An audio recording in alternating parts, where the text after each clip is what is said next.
Bien, merci à tous d'être là. Tout le monde a réussi à slalomer entre les poubelles et les rats pour venir ici. Bravo. Je pense que le micro est peut-être pas assez fort, ou est-ce que vous m'entendez? Si, ça va. Parce que déjà que j'ai une belle voix, merci, c'est bien. Ah oui, c'est ça. Merci à tous. Alors, je suis heureux de vous avoir. C'est l'avant-dernier conseil de quartier de cette mandature, sachant qu'il va être renouvelé en octobre, effectivement. Donc, je rappelle les modalités pour être élu dans un conseil de quartier. C'est sur tirage au sort. Si, c'est un mode d'élection. Tirage au sort, c'est d'ailleurs, à mon sens, un des meilleurs modes d'élection. Si on pouvait tout faire au tirage au sort, peut-être qu'on s'en sortirait mieux dans cette ville. Voilà. En tout cas, que les conseillers de quartier sont élus par tirage au sort. Il faut s'inscrire. Donc, je pense que vous avez les modalités en suivant la newsletter de la mairie, par exemple. Et vous envoyez, je crois, vos cartes d'identité. Et puis, vous pouvez être tiré au sort. Une fois que vous êtes tiré au sort, vous pouvez siéger comme conseiller de quartier. Éventuellement ensuite prendre des fonctions diverses et variées comme président du conseil de quartier, lourde fonction qui m'oblige aujourd'hui à parler devant vous, mais aussi conseiller de quartier, animer les fêtes de quartier, enfin toute la vie qui est afférente à notre cher quartier Saint-Lambert. Donc merci d'être là. Voilà, on n'est pas effectivement extrêmement nombreux, on est en période de grève, il y a des difficultés pour se déplacer. Je remercie tout le monde quand même, donc je renouvelle mes remerciements. L'ordre du jour, on va faire 3 points. 1, l'Agence parisienne pour le climat, qui n'a pas pu se déplacer, mais qui nous a quand même envoyé une présentation avec une petite vidéo pour bien comprendre les enjeux et la mobilisation autour de l'Agence pour le climat. Ensuite, un point sur le square Saint-Lambert. Et enfin, un point sur le dispositif Smovengo et Vélib. Voilà. Donc démarrons par éventuellement... Et la fête de quartier. Oui, c'est par ça que je voulais commencer. C'est la fête de quartier. Annie, le micro est devant toi. Donc je rappelle que le conseil de quartier Saint-Lambert organise des fêtes de quartier très courues dans tout le 15e et même dans tout Paris. La dernière édition, c'était avec le Père Noël en personne, qui a reçu plus de 600, 700 enfants, un par un, ou deux par deux, ou plusieurs. Voilà. C'était un vrai succès, c'était à la mairie, si vous vous rappelez. Voilà, une fête gratuite, joviale, ouverte à tous, sans condition d'entrée.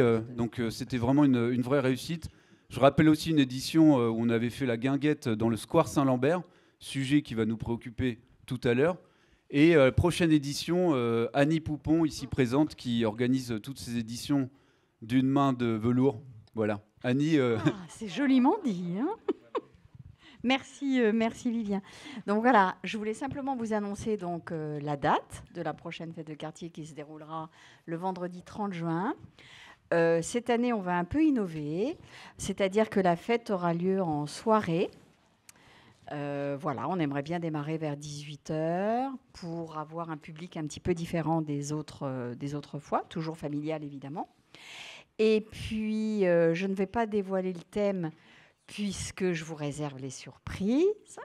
Ça sera très festif et musical. Voilà, vous verrez, on prépare des belles choses. Et au Square Saint-Lambert, évidemment, comme d'habitude. Donc vous verrez, vous aurez des affichages dans le courant du mois de juin. Et j'espère que vous serez très nombreux. Parlez-en autour de vous, évidemment. Et priez pour la météo, qu'il fasse très beau, puisque nous n'avons pas de plan B si malheureusement il pleut. Voilà. Merci Annie. Alors je rappelle le fonctionnement de ce conseil. Vous avez la parole et c'est vraiment le but, c'est que ce conseil puisse être une interface entre les riverains et la mairie. D'ailleurs même les mairies, c'est-à-dire la mairie du 15e et la mairie centrale, même si on a effectivement peu de pouvoir pour remonter les doléances, et Dieu sait qu'elles sont nombreuses auprès de toutes les mairies. Voilà, mais vous avez quand même un lieu où vous exprimer. Je rappelle que ces conseils sont enregistrés, ils peuvent être reconsultés, ils peuvent faire preuve d'archives aussi pour l'ensemble de la vie démocratique de cette ville. Donc voilà, d'ailleurs je me tourne vers les conseillers de quartier, mais tout le monde commence à être bien rodé. Suivant chaque intervention, les conseillers de quartier, vous êtes invités, vous avez pu bien préparer les questions et les interventions. à démarrer, à poser des questions aux intervenants. Puis ensuite, la salle, n'hésitez pas aussi, c'est un lieu d'espace, c'est un espace ouvert et libre et démocratique. Donc nous allons commencer par l'Agence parisienne du climat. Et si vous pouvez appuyer juste sur la petite flèche, voilà. Alors il y a une vidéo, je crois qu'il faudra appuyer sur le... Non. Alors l'Agence parisienne pour le climat a été conviée, n'a pas pu... voilà, je les laisse présenter. C'est bon. Merci.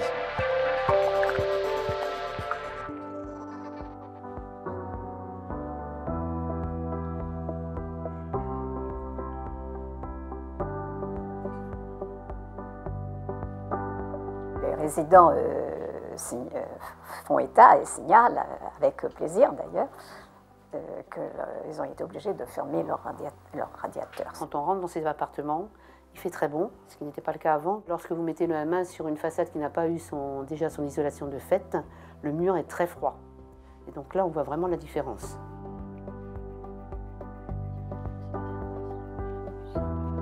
Dès la phase audit énergétique, la copropriété a désiré s'orienter vers un scénario BBC, bâtiment basse consommation. Et donc on divise quasiment par 3 les consommations d'énergie. On aura certainement des diminutions de charges, aussi bien pour les locataires que pour les propriétaires. Mon premier objectif, c'est de valoriser mon bien pour le transmettre à mes enfants. D'après une étude notariale, l'impact du passage d'une étiquette E à une étiquette C, ce qui est le cas ici, est d'une plus-value entre 3 et 5% pour le prix de l'appartement. Donc c'est un avantage très très important qui vient couvrir le coût des travaux pour la personne qui vient à vendre son appartement.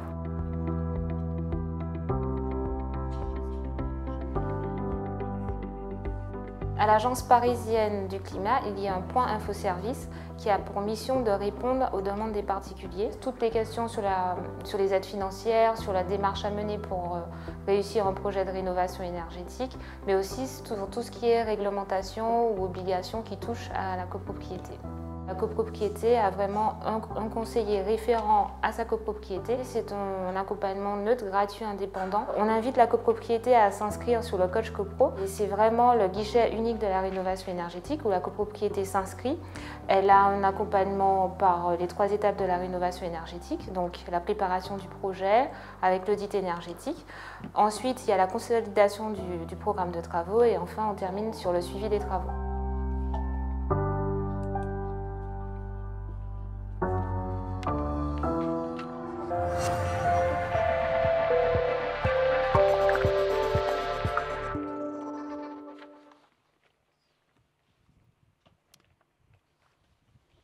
Voilà, donc je vous laisse découvrir les slides, bien distinguer les travaux en partie privative et les travaux en partie commune. L'accompagnement proposé concerne uniquement les copropriétés, car ce sont les projets qui permettent les économies d'énergie les plus importantes. Pour les logements, nous avons donc un service de rendez-vous téléphonique et de mail ponctuel pour toutes les personnes concernées. Pour un projet en copropriété, la voie la plus directe pour se faire accompagner est de s'inscrire sur pariscoachcopro.com. Voilà. Et la dernière slide, voilà, les 2 liens que vous pouvez retrouver, vous pouvez noter, c'est donc ce projet d'éco-rénovation qui non seulement fait coïncider en fait les baisses de charges et l'enjeu un petit peu écologique. Voilà. Donc si vous avez des questions, c'est difficile pour moi d'y répondre, mais puisque les personnes en charge de l'agence ne sont pas là, en tout cas ils nous ont donné ça. Oui.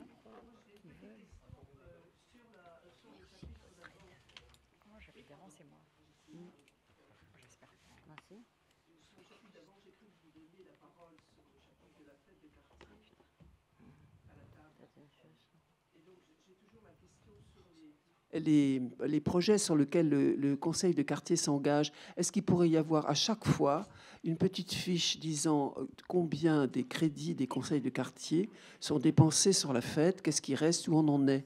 Parce que c'est très incitatif pour nous de réfléchir à bien dépenser nos sous. Et donc, voilà. Si vous pouviez, madame, voilà, faire un petit point là-dessus, combien ça coûte, etc. Alors, sachez qu'on ne cache aucune note de frais, d'accord ? On n'a pas besoin de journalistes ni de conseil d'État pour les demander.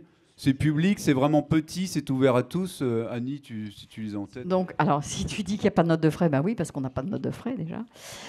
Donc, je sais que vous me posez la question à chaque fois. À chaque fois, je prends le temps de vous répondre. Donc, le budget de fonctionnement pour la fête de quartier est d'environ 3 300 € TTC, une fois par an. Merci.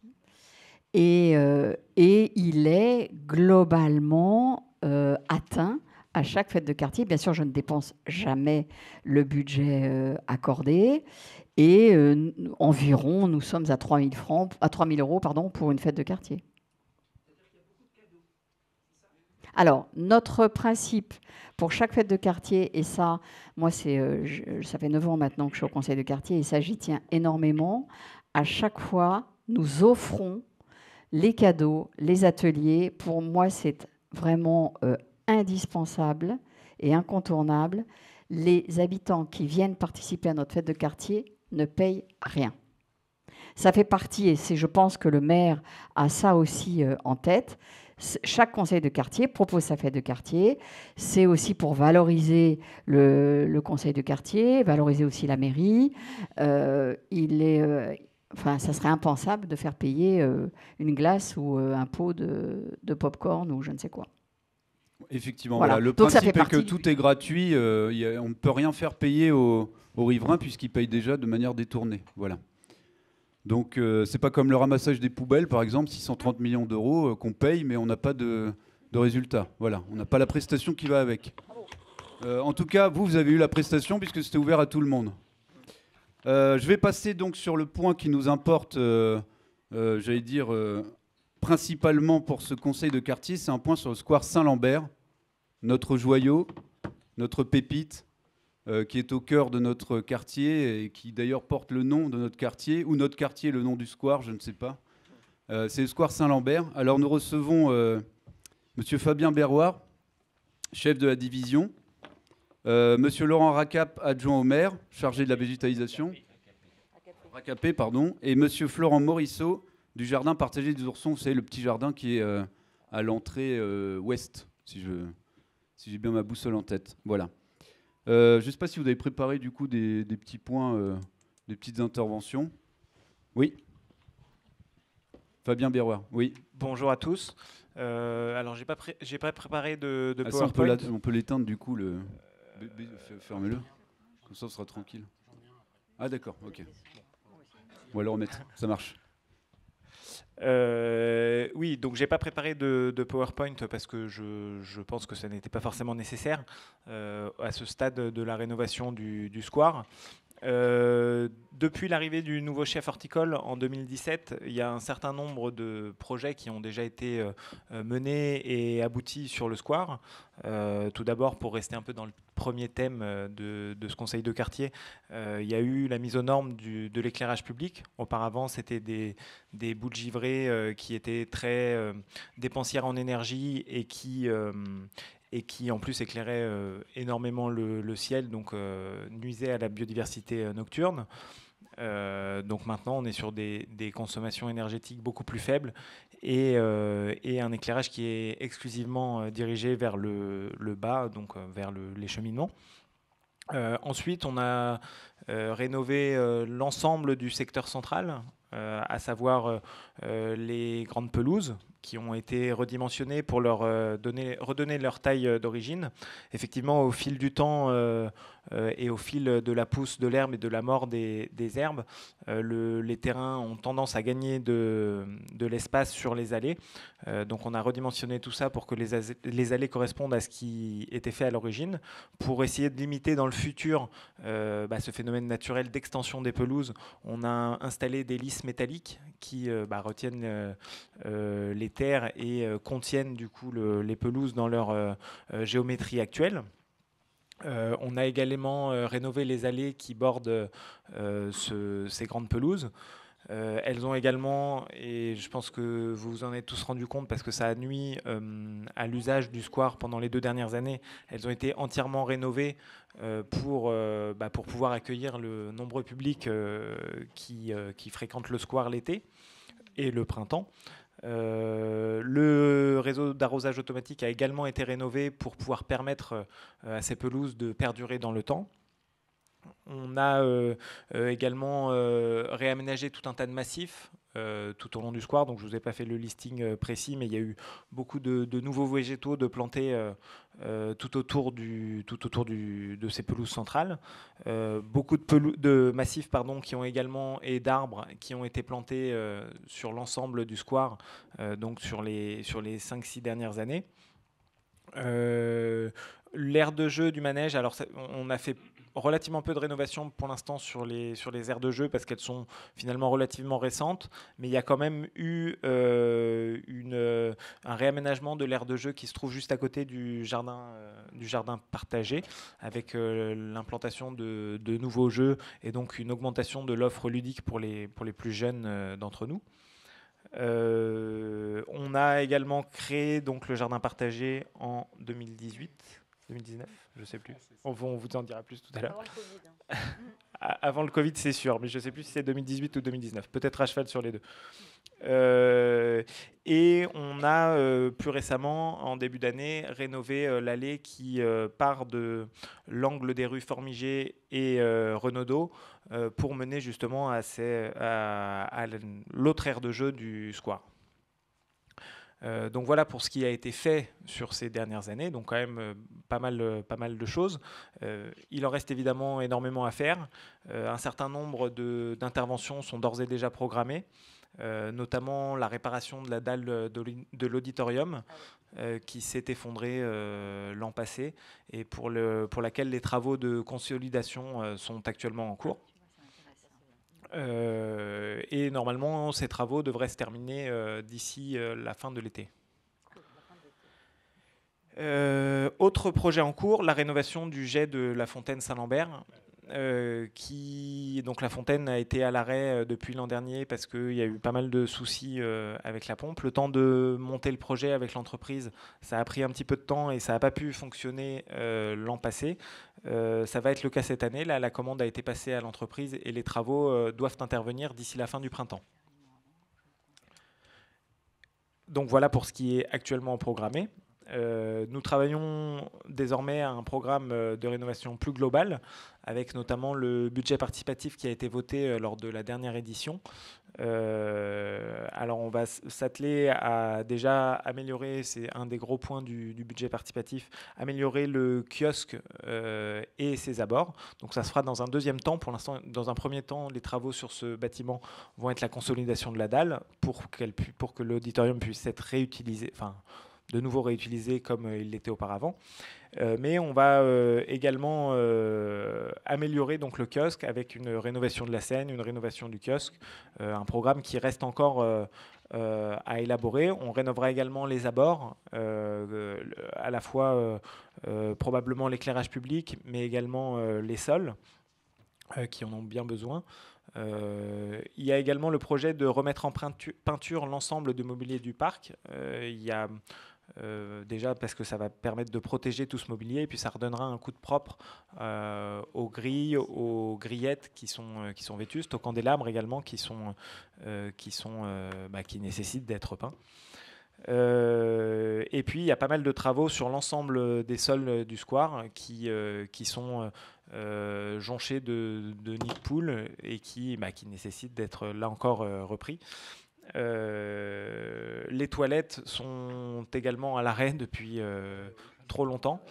On se bat avec notre service des bâtiments pour obtenir du budget et le rénover. Donc le budget participatif va nous permettre de dégager ce budget parce que c'est vrai que mes collègues des bâtiments manquent parfois de budget et comme c'est un budget qui est souvent global, s'attelle sur les équipements qui sont jugés le plus prioritaires comme les crèches, les écoles, tous ces éléments qui permettent d'accueillir notamment les plus jeunes enfants. Là, le budget participatif a été voté et donc va nous permettre de rénover ces toilettes.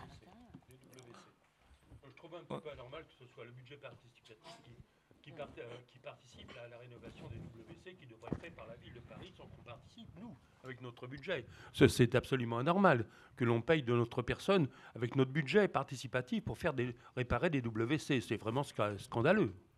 Bon, je suis bien d'accord. Bon, on paye toujours, de toute façon. On est là pour ça. Mais, donc, mais effectivement, j'ai jamais compris pourquoi il faut activer un budget participatif pour des frais de fonctionnement. Et ça, c'est quelque chose qui m'a toujours échappé parmi nombreuses autres choses dans le fonctionnement de cette ville, clairement. Mais voilà, les toilettes, ça fait plusieurs années qu'elles sont fermées, effectivement. Bon, enfin, continuez, pardon.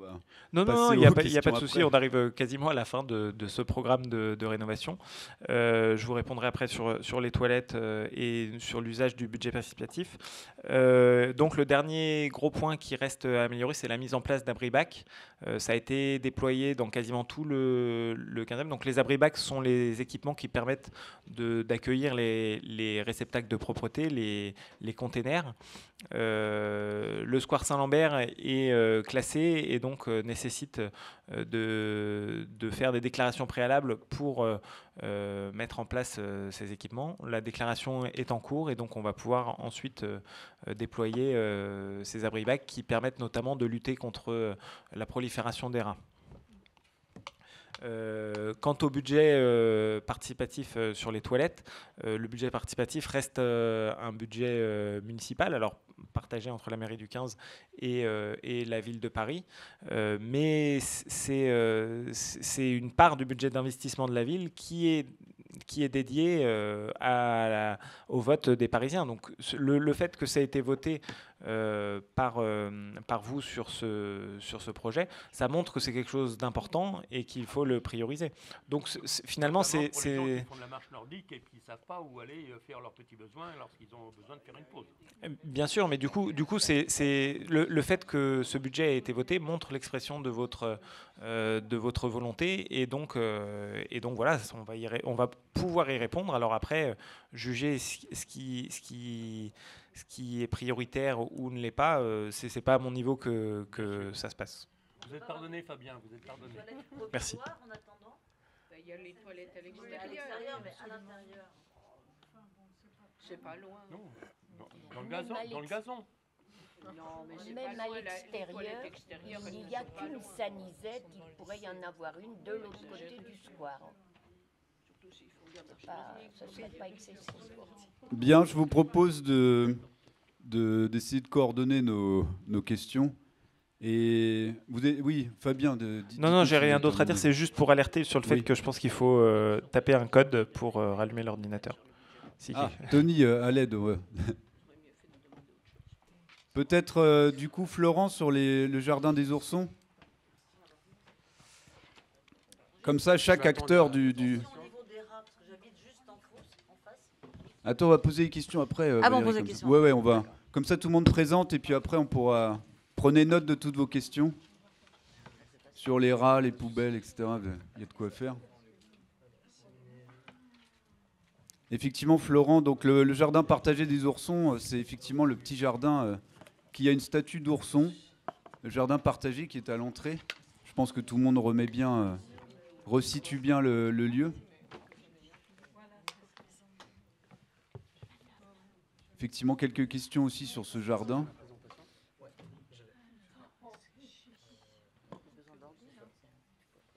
Notez bien vos questions. Hein.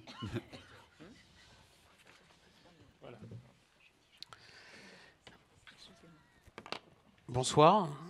Donc, je m'appelle Florent Morisseau. Je suis l'initiateur, le concepteur et du coup le président du jardin partagé des oursons de Saint-Lambert qui se trouve dans le square. Donc je vais vous faire une petite présentation rapide et puis après on pourra échanger, bien évidemment. Donc ça c'est le site avant le projet, d'accord ? Je vais vous localiser dans quelques instants où il se situe précisément, mais je pense que vous êtes tous des habitués des lieux. Donc l'idée c'était vraiment de proposer une nouvelle façade animée au square et de proposer un nouvel usage. Puisqu'on se situe à l'entrée du square et en même temps c'était un espace un peu délaissé. Donc moi je suis un habitant du quartier. Et c'est vrai que j'avais un besoin de retrouver un contact avec le vivant, on va dire, avec le végétal. Et je me faisais souvent refouler de jardins partagés alentour parce que complets, parce que, enfin voilà, trop loin pour certains, etc. Et du coup, j'ai eu cette initiative d'essayer de trouver un lieu qui pourrait accueillir un jardin. Et donc, j'ai fait cette démarche un peu de recherche en soumettant, et je trouvais que cet espace-là était inutilisé et pouvait offrir un nouvel usage à l'échelle du square. Donc voilà, proposer une nouvelle façade animée au square sur la rue. Et donc, pour resituer, donc c'est le point rouge.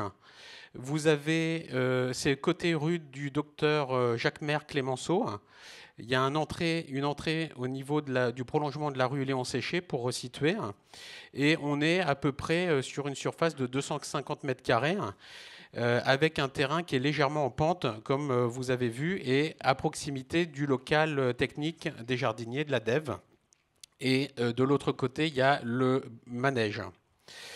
Donc, le jardin des oursons, des 2 oursons même, qui jouent au milieu d'un lieu vivant, comme vous voyez. Donc ça, c'est l'image existante avant. Et puis, depuis la création du jardin, donc bien évidemment, le jardin des oursons, puisque ça représente ce sont les mascottes du jardin. Donc le nom a été assez évident pour nous, avec, comme vous voyez, même de la pyrogravure d'adhérents, de jardiniers qui sont vraiment impliqués dans le projet. Donc c'est un véritable lieu pour de nouveaux usages et beaucoup plus de liens. Donc bien évidemment, c'est susciter des rencontres et des échanges intergénérationnels, de créer aussi du lien social qui soit riche au cœur du quartier de Saint-Lambert et même du 15e, qui croise des publics vraiment totalement différents. Et puis, c'est aussi un lieu d'apprentissage à vocation pédagogique à destination des plus jeunes, et pas seulement. Il y a aussi des personnes retraitées. Et vous allez voir qu'il y a un partenariat, notamment avec l'école maternelle Gerbert, qui a un carré à l'intérieur du jardin. Et chaque année, il y a tout un travail pédagogique avec eux, ou avec l'école Mademoiselle, on va en reparler. Bien évidemment, c'est un lieu de détente et de contemplation également. Et puis, c'est la mise aussi en pratique de connaissances du vivant, des insectes, de la faune, de la flore, des cultures maraîchères, potagères. Et puis, il y a aussi des notions aussi des valeurs de partage, du savoir et de l'entraide. Également au sein des adhérents, et puis même lorsqu'on accueille les visiteurs. Il y a effectivement un enjeu de récolter des fruits et des légumes et de vraiment mettre la main à la terre et de se reconnecter à la question de la saisonnalité pour en créer finalement un lieu assez convivial où on aime se retrouver également. Donc, les grandes étapes de la création du jardin, ça a été un long processus. 3 ans entre le montage du dossier et la réalisation du jardin. On a commencé en 2016 pour la proposition et l'accord de principe de la mairie du 15e, qui a été plutôt emballé et séduit par le projet, et y compris bien évidemment avec les jardiniers, avec la DEV, avec Fabien, qui est à côté de moi. Et puis en 2017-2018, il y a eu le montage du dossier avec l'accord de l'architecte des bâtiments de France et des monuments historiques. Donc un processus voilà, très, très, très long, aussi administratif. L'accord de la mairie avait dit OK, il n'y a pas de souci, mais derrière, il y avait plein d'autres autorisations à obtenir. Et en 2018, il y a eu la création de l'association. Et puis le soutien toujours indéfectible de la DEV et de la mairie, avec le jardin, comme tous les jardins partagés, qui sont inscrits dans la charte main verte, où il faut rentrer dans un certain nombre de critères, pas d'utilisation de pesticides, insecticides, etc. Enfin, je ne rentre pas dans les détails. Et en 2018, il y a eu aussi le vote du budget participatif, qui a participé aussi à la création de ce jardin. En 2019, les travaux. Et enfin, le 14 juin 2019, l'inauguration de ce jardin avec l'équipe municipale et puis tous les habitants et les adhérents du jardin. Donc un entêtement, comme je l'écris, qui en valait la peine, me semble-t-il. Alors voilà, une image du jardin aujourd'hui avec des carrés qui permettent aussi voilà, de travailler par rapport à la pente et puis d'apporter aussi une certaine géométrie et écriture à ce jardin qui se compose comme ceci. Donc là, vous avez le cabanon à l'entrée avec un grand platelage bois qui permet d'accueillir les visiteurs, qui est un peu le seuil et l'endroit où on peut vraiment se regrouper, et sur lequel vous avez à peu près 25 carrés qui sont partagés et cultivés, avec des carrés à la fois individuels, c'est à peu près 3-4 carrés pour une personne ou familiaux, pour des familles. Il y a des carrés aussi qui sont collectifs, et puis il y a des carrés, des formats de poche, on va dire, pour les enfants des parents qui sont hyper motivés. Parce que certains étaient un peu frustrés que ce soit toujours les parents qui prennent le dessus sur la parcelle. Oui, mais je veux planter, etc. Donc, du coup, voilà, il y a un petit carré pour les enfants. Et vous avez un carré collectif sur la thématique des simples et des aromates. Et enfin, le dernier carré qui est le plus long, le carré dédié à l'école, la parcelle de l'école Gerbert pour les maternelles. Et vous avez aussi un carré un peu expérimental pour des cultures, un peu voilà, d'expérimentation. Le jardin, la statue des oursons qui est ici, avec une prairie voilà, composée de fleurs et une prairie fleurie voilà, à l'arrière. Voilà le repérage un petit peu du plan. Et bien évidemment, j'ai oublié les composteurs qui permettent de gérer tous les déchets verts du jardin. Et même à plus large échelle, on a monté un partenariat où on peut récupérer une partie des légumes abîmés qui ont vocation à être jetés à la poubelle du magasin Nature en Ville. Donc on récupère une fois par semaine au lieu que ça parte directement à la poubelle. Pour les légumes qui sont vraiment très très abîmés, hein, les feuilles de salade, les carottes pourries, etc., nous on les récupère et ça permet d'alimenter le compost plutôt que de jeter tout ça à la poubelle. Donc, un espace de compostage, un espace d'accueil avec le platelage bois, un cabanon pour les outils de jardinage, un point d'eau. Il y a un hôtel aussi à insectes. Il y a une ruche à abeilles maçonnes. Donc, les abeilles maçonnes, ce sont des abeilles qui ne piquent pas, qui ne font pas du miel, mais qui nidifient dans des petites cavités. Et puis, vous avez aussi un nichoir dans le grand frêne qui est situé à l'entrée.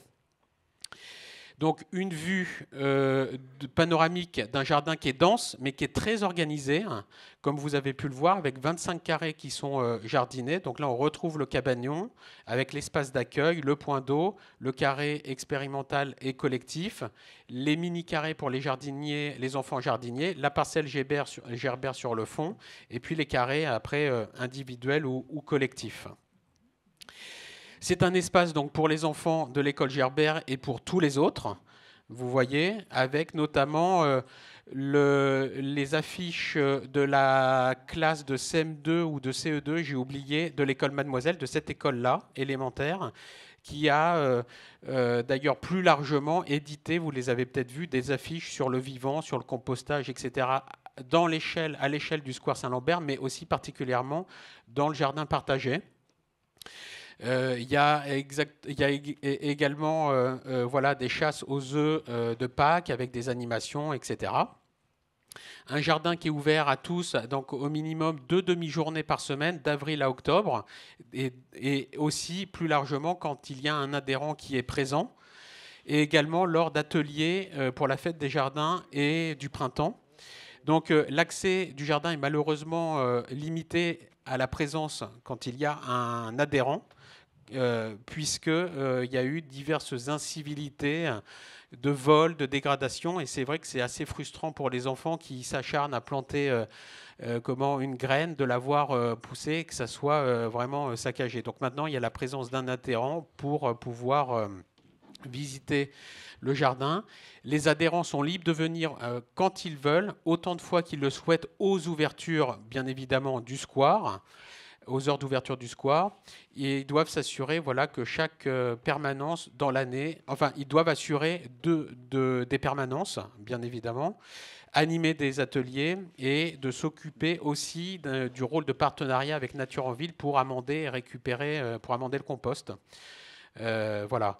Il y a un lien social qui est assez fort aussi pour se retrouver, pour jardiner ensemble, discuter, boire un café, partager des expériences, etc. Il y a aussi un enjeu très important pour partager, informer et sensibiliser. Et notamment, vous voyez sur les bacs de compostage, chaque bac a un rôle bien spécifique dans les étapes du compost. Et donc, on a mis en place un système d'affiches pour expliquer, même aussi au niveau des adhérents, parce que des fois, il y a des loupés, faut le mettre dans le bon bac, etc., dans le processus. Donc voilà, on en profite aussi pour faire pas mal de pédagogie au prix de tout le monde. Et puis, un moment très, très fort du jardin. Quand je vous expliquais tout à l'heure que c'était un espace, un lieu convivial, on a organisé l'année dernière une représentation théâtrale de plein air avec 2 comédiennes professionnelles qui ont joué en extérieur. Et là, c'était ouvert au public, à tous. Et je trouvais que c'était assez intéressant, vous voyez, de proposer une représentation de théâtre, un spectacle. On pourrait aussi accueillir un musicien également. Je trouve que ça s'y prête plutôt bien. Voilà la dernière image. Pour synthétiser, je vous remercie. J'ai essayé de faire rapide. Je voudrais juste vous poser une petite question qui me paraît essentielle. Je suis allée m'inscrire dans votre jardin que je trouve magnifique et on m'a dit il y a 3 ans d'attente. Alors comment... Il y a 3 ans d'attente. Donc comment pouvons-nous faire pour adhérer et participer à C'est vrai jardin. qu'il y a une liste d'attente. Donc il y a l'année dernière, il y a eu par exemple des déménagements, 1 ou 2 personnes. Donc après, effectivement, il y a des nouvelles personnes sur la liste des tentes qui ont trouvé ou qui sont eux-mêmes, qui ont déménagé, qui habitent plus le quartier, etc. C'est vrai que, comme je vous disais en préambule, moi-même, je cherchais, j'étais désespéré et du coup... j'ai essayé de monter ce projet. Il y a de l'attente, mais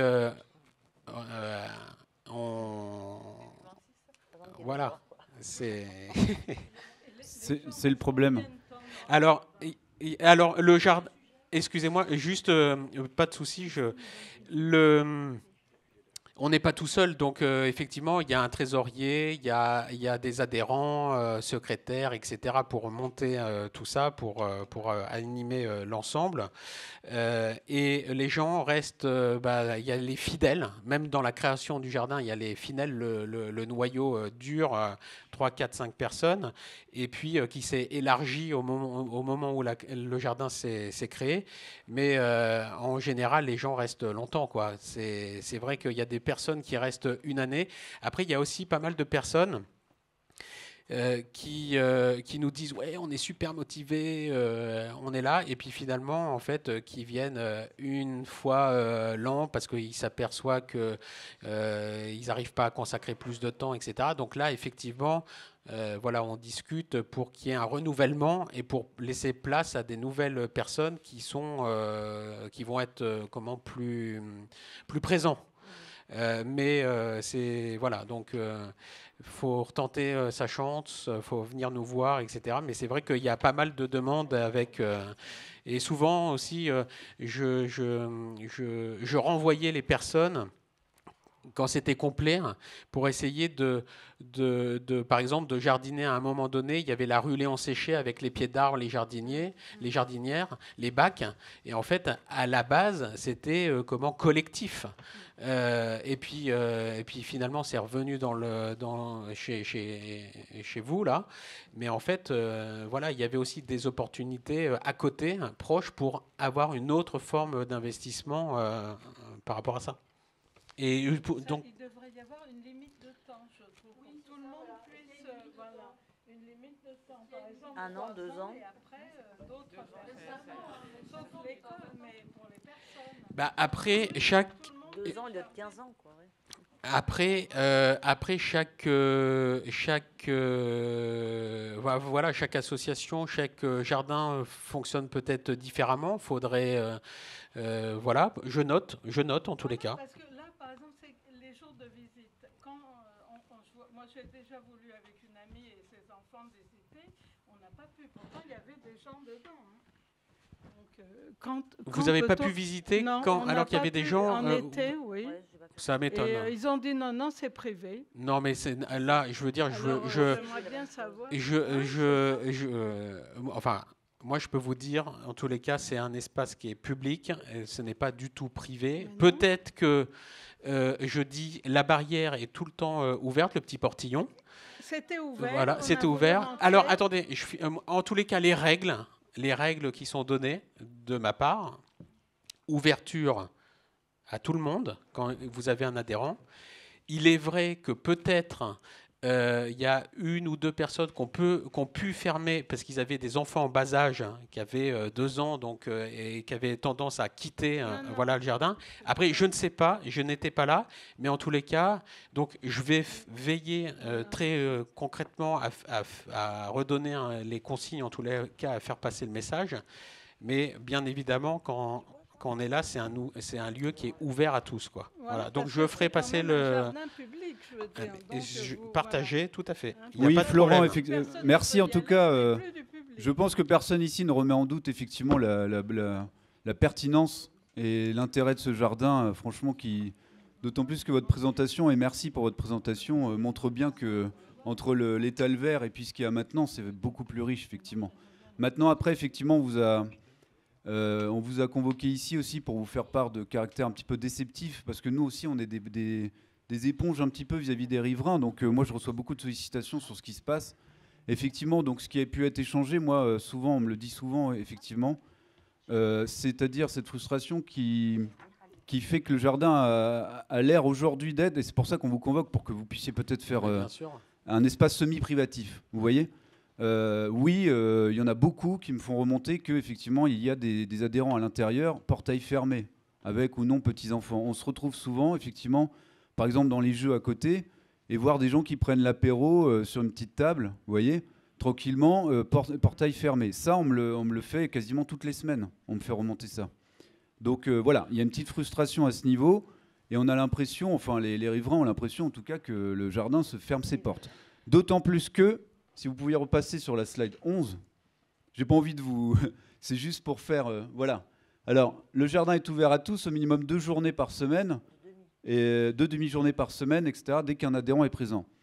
Et ça, on m'a fait remarquer, et je suis allé vérifier, c'est exact, sur le panneau à l'entrée, il y a le jardin est ouvert à tous lors des heures d'ouverture du square.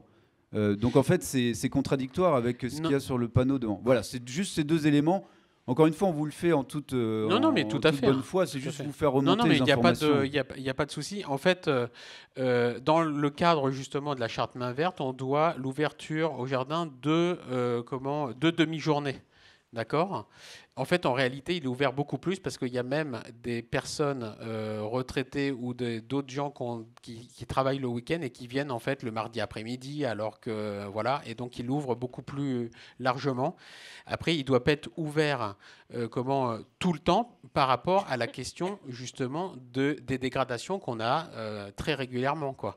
Oui, c'est ça. Vous marquez, l'accès au jardin a malheureusement dû être limité. Voilà. Donc en fait, ce qui est affiché à l'entrée est devenu inexact. Je vais revérifier du coup. Non, mais revérifier, il y a écrit que c'est ouvert pendant les horaires d'ouverture. Donc après, les incivilités, écoutez, ça va être un autre point à voir plutôt avec Fabien et Laurent ici, mais c'est les incivilités, les dégradations qu'il y a eu dans tout le square.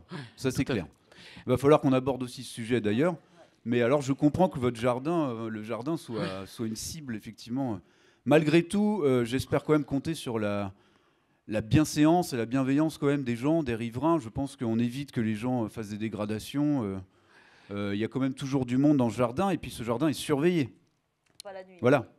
Ah, pas la nuit. Alors la nuit, c'est un autre sujet. On va l'aborder aussi, c'est un autre sujet. Mais le jardin est surveillé pour éviter qu'il y ait des dégradations un peu partout. Il y a des surveillants payés par la municipalité pour ça, normalement. Je pense qu'ils incluent dans leur veille, dans leur surveillance, le jardin aussi. Voilà. Bon. Donc moi quand même, je note et je vais faire passer le message sur la question de l'ouverture du portillon et de l'accueil. C'est pas un espace privé, ça c'est clair. Donc quand il y a quelqu'un, on ouvre. Ça c'est la règle de base. Après, je peux pas être derrière tout le monde.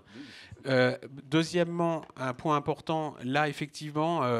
L'apéro, le café, etc. Donc effectivement, on se retrouve, on fait un atelier collectif avec tous les membres.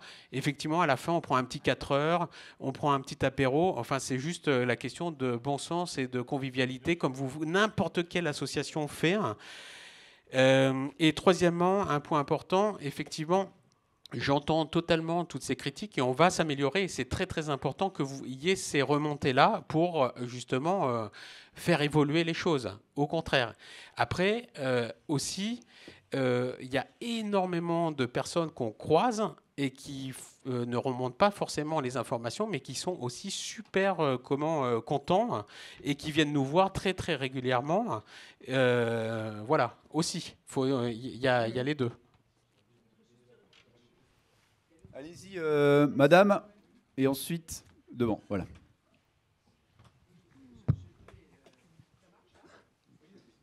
Oui, je voulais vraiment vous féliciter parce que je fais beaucoup de jardins partagés.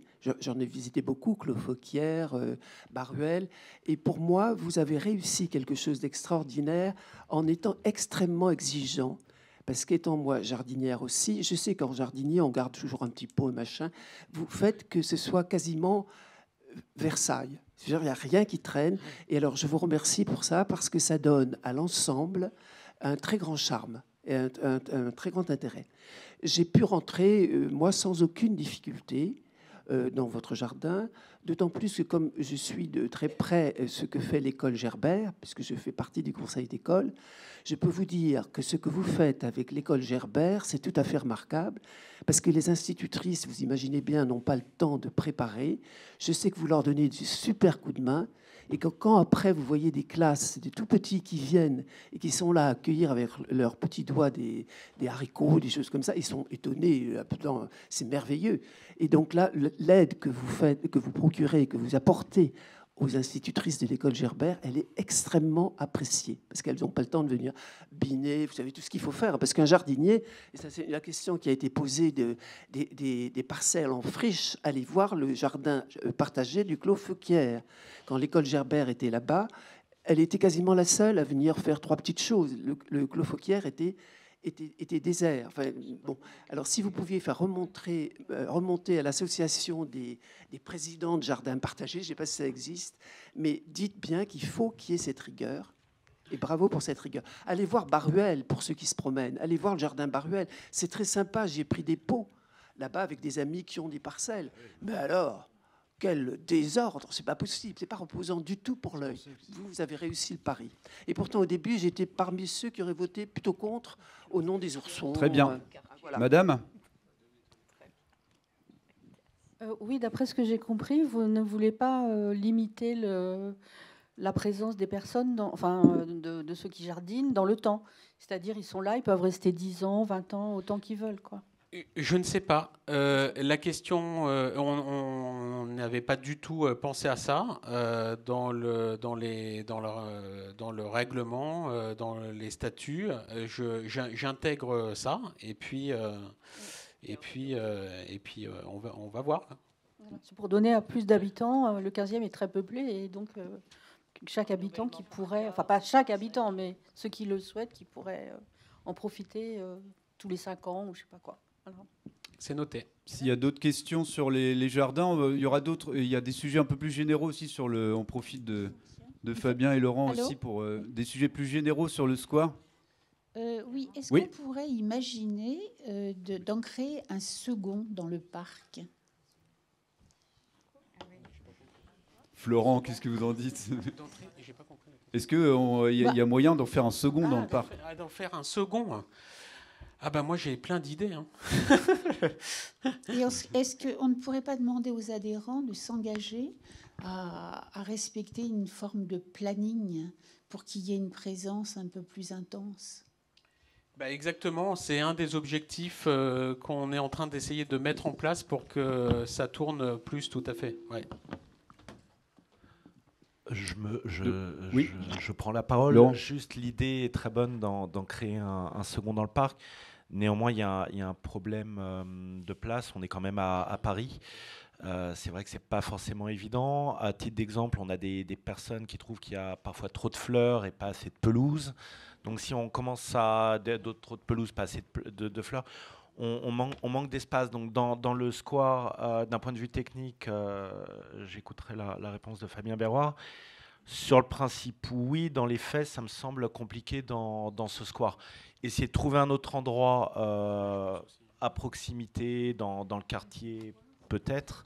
Mais voilà, à titre d'exemple, on cherche régulièrement des espaces. Un des grands sujets aussi qui est lié aux parcs et jardins, c'est les caniparks. S'il y en a si peu dans une ville, c'est qu'on manque d'espace. Et faire des jardins partagés, même si c'est très bien qu'on est à fond pour, ça prend de la place et donc forcément ça restreint la taille des parcs ou des squares. Donc dans le square Saint-Lambert, ça me semble peut-être un petit peu compliqué. Sachant qu'il y a déjà des endroits de biodiversité qu'il ne faut pas détruire, il y a aussi des contraintes. En plus de la place, il y a des contraintes. Donc, effectivement, l'endroit qui a été choisi, je pense que ça a été le fruit d'une longue réflexion, comme vous l'avez dit tout à l'heure. Et c'était un espace qui était assez délaissé, délaissé non, mais visible uniquement de la rue et peu utilisé. Il y avait peu d'usagers qui allaient sur cet espace. Donc le consacrer aux 25 ou je ne sais pas combien il y a d'adhérents exactement, mais comme il y a 25 parcelles, j'imagine qu'il y a à peu près 25 adhérents plus les écoles. C'est moins priver les autres de l'espace du square. Techniquement, on peut mettre, si on voulait mettre les grandes pelouses dans le jardin partagé, techniquement c'est faisable. Après, dans la réalité des choses, je pense qu'on priverait beaucoup trop de monde. Non, laissez-nous respirer quand même. Enfin, voilà. Non, mais voilà. Donc l'espace était bien choisi parce que peu utile à la majorité. Ça, oui. Mais je pense qu'il n'y a plus vraiment d'espace comme ça dans le square. Ou alors ce sont des espaces qui sont très boisés. Et donc inaccessible, très en pente. Je pense qu'il n'y a pas d'autre endroit dans le square qui pourrait fonctionner de la même manière que fonctionne le jardin des Oursons. En revanche, réfléchir à d'autres endroits dans le quartier, ça ne se fait pas du jour au lendemain, mais c'est largement envisageable si on en trouve d'autres, avec votre aide bien évidemment. Voilà, je distingue les jardins partagés qui sont à l'intérieur de parcs et des jardins partagés qui sont à l'extérieur des parcs, type celui qui sont... Enfin, vous voyez les distinctions. Ceux qui sont à l'intérieur des parcs, et d'où la charte qui est affichée, correspondent aux lieux d'ouverture des parcs. Les jardins qui sont à l'extérieur, donnant lieu sur rue, évidemment, ils sont clos et c'est normal qu'ils soient fermés quand il n'y a pas d'adhérents. Vous voyez, vous avez appliqué une charte, à mon avis, qui est... Bon, voilà, je ne suis pas juriste et spécialiste de la question, mais vous avez appliqué la charte des jardins extérieurs à la charte des jardins intérieurs. Voilà. Voilà, je pense qu'il faut quand même qu'on parle des problèmes plus... Oui, sur les jardins partagés ? Sur celui-là, le jardin des oui. deux oursons. Allez-y, après on va pas passer à des questions plus globales sur le square. C'est 2 demi-journées, au moins 2 demi-journées par semaine, mais sans précision du jour, de la journée en question. Parce que il faut venir tous les jours, si je comprends bien, pour savoir la demi-journée où on pourra trouver un adhérent. C'est ça qui est un petit peu compliqué. Ah d'accord. Ah bah voilà. Dimanche matin. Mercredi après-midi, samedi, et souvent on est là tout le dimanche matin. Voilà. Mais après, il y a une ouverture, il y en a beaucoup qui viennent, il y en a un ou deux qui sont là chaque mardi après-midi par exemple, ou même le mercredi matin en fonction de leur agenda. Quoi. Mais voilà. Oui, 2 demi-journées exactement, tout à fait. Merci. Oui. Très très courte, qui n'a pas à voir avec le jardin des deux oursons. Puisque nous sommes sur place, est-ce que vous pouvez me dire ce qui va se passer sur le toit de cette école? Parce que c'est écrit que... Non, c'est un espace pour les personnes à mobilité réduite. Je ne sais pas, c'est écrit bientôt ouvert à tous. En fait, il y a un panneau à l'entrée, c'est rigolo parce qu'il y a un panneau ouais. à l'entrée de cette école qui dit ça va être rénové pour accessibilité à tous. En fait, accessibilité à tous, ça veut dire au PMR, donc personnes à mobilité réduite. Ce sont des terrasses qui vont être végétalisées pour que les enfants de cette école, qui font déjà du compost, qui vont pouvoir, parce que les enfants n'ont pas le droit d'aller sur ces terrasses. Ces terrasses sont dangereuses, donc elles vont être rénovées pour que les enfants puissent accéder à ces terrasses, et elles vont être végétalisées avec les centres de loisirs. D'accord. Parce qu'il y a écrit pour tous. Voilà. Il y a quand même une problématique autour du mot pour tous dans cette ville. C'est pareil. Enfin, quand il y a écrit pour tous, c'est pas pour tous en fait. C'est pour certains, c'est pour ceux qui sont adhérents, c'est pour ceux qui. Enfin voilà. Je suis désolé, mais voilà, j'ai l'impression qu'il y a quand même une partie de la population qui est là pour payer et l'autre qui est là pour profiter. Voilà. Je suis désolé, mais ça commence à devenir flagrant dans cette ville, particulièrement. Bon, excusez-moi, mais je passe sur le caractère plus global du square. Alors, on a déjà échangé. Merci, Florent. De toute façon, je ne remets pas en cause personne ne remet en cause ici l'intérêt de ce jardin, hein, je l'ai redit. On a fait juste remonter plusieurs retours. Les retours globaux, j'aimerais bien les cadrer sur le square Saint-Lambert sur 2 principaux. C'est 1, les dégradations. C'est-à-dire les bancs qui sont cassés. On m'a parlé d'incendie de la fontaine aussi, puisque effectivement je suis allé voir, elle a l'air brûlée. Et puis l'autre point, c'est ce qui se passe la nuit. Bon, là on a déjà fait des points avec la police municipale, etc. Je crois qu'il y a une sorte d'impuissance tout autour. Les deux sont liés, puisque la plupart des dégradations qui ont lieu dans le square se font apparemment la nuit. Voilà. Donc je ne sais pas comment, est-ce qu'il y a un plan je pense par exemple aux bancs, pour un sujet très concret, les bancs qui sont cassés en 2, qui n'existent plus maintenant. Vous savez, les bancs en pierre. Ces bancs-là, ils ont dû être dégradés la nuit, je pense, puisqu'il se passe des choses incroyables. La nuit, apparemment, tous les riverains qui habitent autour nous font des retours incroyables. C'est l'enfer. De l'autre côté, étant donné qu'on met plusieurs années à réparer des toilettes, par exemple, donc je ne sais pas comment cette histoire va s'en sortir. Est-ce qu'il y a un plan pour remettre ces bancs? Est-ce que les jardins vont pouvoir être sécurisés un jour? Comment vous réagissez en fait vous courez après les dégradations? Et est-ce que vous aussi vous avez un moyen d'avancer sur ce sujet pour qu'en en fait il n'y ait pas de ce bordel toutes les nuits dans ce square, ces dégradations qu'on subit le lendemain en journée? Alors, on a subi pas mal de dégradations aussi au niveau des véhicules, notamment des équipes avec des véhicules qui ont été entièrement tagués, qui ont circulé pendant la nuit dans le square et qui donc du coup ont dégradé les pelouses. Donc on a subi au sein de la direction un véhicule qui avait été... Dans le square la nuit. Un véhicule, il y a toujours des véhicules qui sont stationnés dans les aires techniques pour les jardiniers qui passent la nuit. Mais là, il y a un véhicule qui avait été emprunté, on va dire. Non, pas emprunté, enfin volé, quoi, mais qui n'est pas sorti du parc, mais qui du coup a circulé dans le square, a été entièrement tagué, il s'était même fait peindre en rose. Enfin bref, tout ça pour vous dire qu'on subit également au sein du service des espaces verts ces dégradations. On travaille avec nos collègues de la DPMP pour leur signaler. Donc la DPMP, c'est la police municipale parisienne. Donc on travaille avec eux pour tenter de... Enfin nous, on est surtout les yeux qui tentons d'alerter nos collègues de la dégradation, des fréquentations nocturnes, parce qu'on s'en aperçoit effectivement... probablement moins que vous, parce que je pense que dès qu'il y a du bruit, vous vous en apercevez. Nous, on s'en aperçoit quand il y a des dégradations derrière. Vous avez parlé de la fontaine incendiée. C'est ce qui rend nécessaire sa réparation. Alors, elle fonctionnait mal. De toute façon, les réparations étaient nécessaires. Mais là, ça ne fonctionnait plus du tout. Donc, c'était vital pour qu'elle puisse... Vous imaginez qu'il y a des personnes qui ont incendié la fontaine, quand même. Vous vous rendez compte? Je m'adresse aux riverains, mais... S'il vous plaît. Alors, j'habite juste au-dessus de la fontaine. Vue Oui. plongeante sur la fontaine. Vous avez tout vu. Donc, il y a et des feux d'artifice tirés, pas Ouais, que ouais. 1er janvier. Non, pas que le 1er Non, non, janvier. le vendredi soir, Ouais, souvent, un petit feu d'artifice. L'histoire de l'engin, j'ai les photos de l'engin de travaux tagués. Ils ont fait les courses, ils ont abîmé toute la pelouse qui venait d'être faite. C'est avec 7 engins qu'ils ont cassé les bancs en pierre.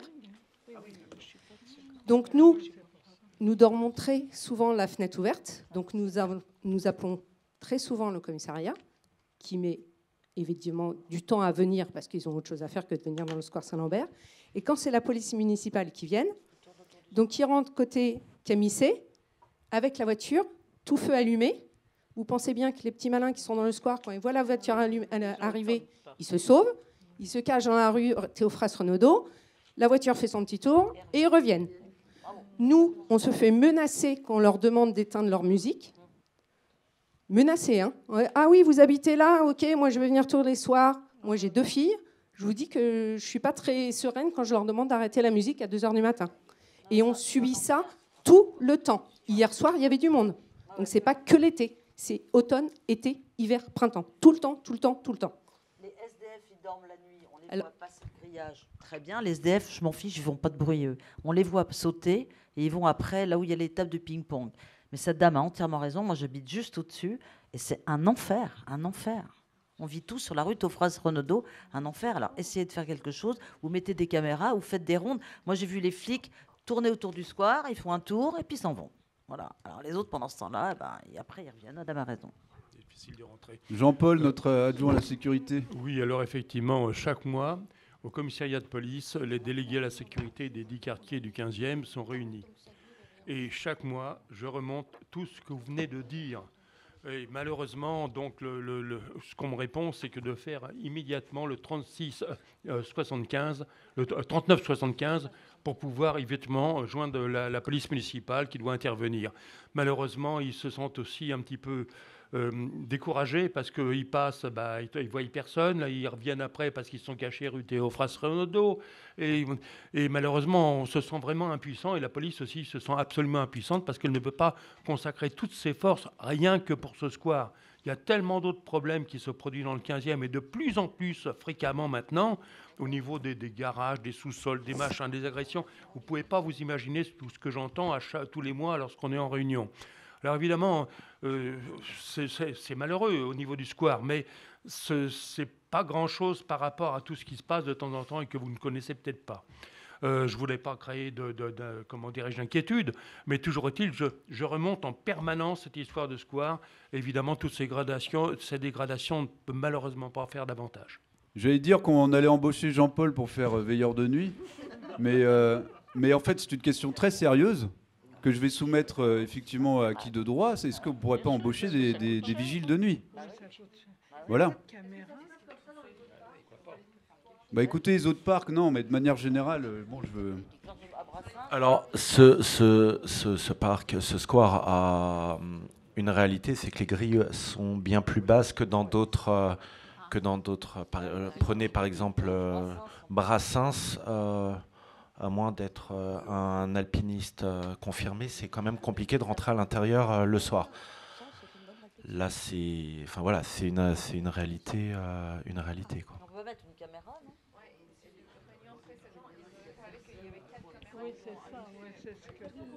Oui, les caméras, on n'y est pas encore. Oui, des questions au fond, madame, et puis madame.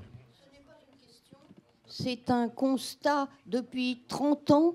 Il y a même eu les CRS au pied de l'église Saint-Lambert. Ça n'a jamais cessé et ça a toujours été... il y a eu la drogue, c'est pourquoi les CRS étaient venus. Ça fait plus de 30 ans, vu mon âge, je peux témoigner que ce genre de choses se produit. Alors on fait remonter, mais rien ne remonte puisque ça fait plus de 30 ans que ça dure. On peut même se faire insulter. Moi, âgée, je m'assois sur un banc. Il y a une personne qui arrive vers moi et me dit « Madame, vous m'avez pris mon sac, c'est mon sac, c'est mon sac. » Non, c'est pas son sac, c'est le mien. Mais comme elle vient avec un grand frère ou je ne sais quoi, effectivement, c'est dangereux pour moi parce que si je m'en vais et quelqu'un témoigne, vous avez pris ce sac. Non, j'ai pas pris ce sac, je suis assise sur le banc. Oui, ok. Et puis aussi des gamins qui courent partout, qui dégradent tout. Et on leur fait une réflexion, ils me tutoient en disant tu ne vas pas m'ennuyer pour une petite plante. Et c'est tous les jours comme ça. Enfin, ça fait 30 ans que ça dure. Oui, alors... J'ai vu des jeunes sauter par-dessus, mais jamais rien ne se passe. Alors moi, c'est la première fois que je viens témoigner, mais je peux dire que là, remonter depuis 30 ans, ça remonte. Il n'y a pas grand-chose. Alors Philippe Goujon nous racontait ici, sur ce sujet même d'ailleurs, que ça a toujours été un square, enfin, en tout cas il y a quelques décennies, c'était un square de Loubar, hein, avec des manteaux en cuir, enfin c'était vraiment un endroit craignos, quoi. Alors essayons de faire en sorte que ça ne le redevienne pas. Voilà. Juste un petit point sur ce sujet, on a un problème pour sécuriser quand même ce square. C'est la fameuse grille qui fait le tour du square, qui est une grille... les gens qui n'entendent pas dans le fond. C'est une grille qui est classée. Et donc on ne peut pas la surélever et on ne peut pas la changer et en mettre une autre à la place. Déjà, si on avait la possibilité de modifier cet enclos par une grille beaucoup plus haute, c'est-à-dire une grille de 2 mètres au lieu d'avoir une grille que n'importe qui d'entre vous peut enjamber, ça simplifierait les choses. Mais là, on est devant une impasse, c'est-à-dire qu'on ne sait pas quoi faire. Il faudrait changer la grille. Il faudrait toute la grille, tout le pourtour du square. Non, mais très sérieusement, embaucher des vigiles de nuit, ça peut se faire. Non ? Enfin, on ne va pas privatiser quand même la sécurité, parce que si elle n'est plus assurée par la municipalité, sur quel budget en fait ? Sinon, les riverains se cotisent et embauchent leurs propres vigiles. Si en fait la mairie n'assume même plus le ramassage des ordures, n'assume même plus la sécurité élémentaire, en fait, si je voulais vous dire, on est obligé de se réunir et de se cotiser, en fait. Avec un rabais d'impôt, c'est possible d'ailleurs, mais... Non, mais je veux dire, en tout cas, si le conseil de quartier me le permet, je formulerai effectivement une demande pour que la mairie prenne sur son budget, alors je ne sais pas quelle mairie, je ne comprends jamais le fonctionnement, mais qu'on demande des vigiles de nuit. Il y a quand même, il y a plusieurs milliers de riverains qui donnent sur le square et qui en subissent les conséquences. Juste petit complément, Madame... je parlais des grilles de Brassens qui sont quand même beaucoup plus hautes. Sachez quand même avec des grilles beaucoup plus hautes, le parc Brassens est visité toutes les nuits. Alors peut-être pas avec la même ampleur que le square Saint-Lambert, mais c'est quand même très régulier, même à Brassens. Donc la taille des grilles ne fait pas tout quand même. Le quartier Georges Brassens. Oui, je voulais simplement faire une réflexion. Je me posais la question, pourquoi ? Parce que dans ce square Saint-Lambert, on a un peu le même problème que dans le square Yvette Chauviré, le square du commerce. C'est-à-dire qu'il y a une demande de grilles plus hautes, il y a du vandalisme, des choses comme ça. Et on a des squares à Paris qui sont ouverts 24 heures sur 24 et ça ne pose pas de problème. Dans le 15e, on a le square Pablo Casals. Et pourquoi ? C'est simplement une question, je me pose... Pourquoi dans certains squares où il y a des grilles, on en demande encore des plus hautes, et puis il y en a d'autres qui sont ouverts 24 heures sur 24 et il n'y a pas de problème. Donc d'où vient le problème alors ? Merci. Alors moi je vais juste vous répondre sur les problèmes. Il y en a énormément aussi au square Pablo Casals et au square Béla Bartok. Notamment le square Béla Bartok sert d'exutoire pour toutes les poursuites qui se passent sur la dalle Beaugrenelle qui posent énormément de problèmes aux services de police. Donc non, il y a énormément de problèmes dans tous les squares, qu'ils soient fermés ou pas, finalement. Et au square Pablo Casals, on a eu énormément de tags sur les aires de jeu qui étaient toutes neuves, 50 000 fois le même tag. Du coup, derrière, ça nous coûte ça coûte à l'ensemble, à la collectivité, une fortune en dégraffitage. Non, et dans l'ensemble des squares, on a des problèmes la nuit. Après, sur le pourquoi certains sont ouverts ou pas, ce sont des décisions politiques pour la plupart ou historiques en fonction de la création du square. Par exemple, le square Pablo Casals n'a pas de grille tout autour, donc à sa conception, il a été prévu qu'il ne soit pas fermé, la nuit. Et d'autres, la situation a évolué, comme à Béla Bartok, où pour le coup, il a été prévu pour être fermé et reste ouvert 24 heures sur 24. Est-ce que vous permettez je colle des affiches tout autour du square et que je mette que ce square maintenant est surveillé par des caméras ? Ça peut peut-être leur faire peur, hein, être dissuasif, non ? Ah, il m'a pas répondu. On a le droit ? Non, l'affichage sauvage est interdit. Oui, mais bon, c'est pas de l'affichage. Et le conseil C'est de l'affichage. de quartier étant filmé, du coup. Parce que moi, je suis aussi On va dans pas- un square, et donc j'ai toujours réussi à signaler. J'ai une très bonne adresse, je vous prie de la noter, ceux qui sont embêtés par des musiques jusqu'à 2 h du matin. C'est l'adresse écoute 15, elle est très bien. L'adresse mail écoute15@intérieur.gouv.fr.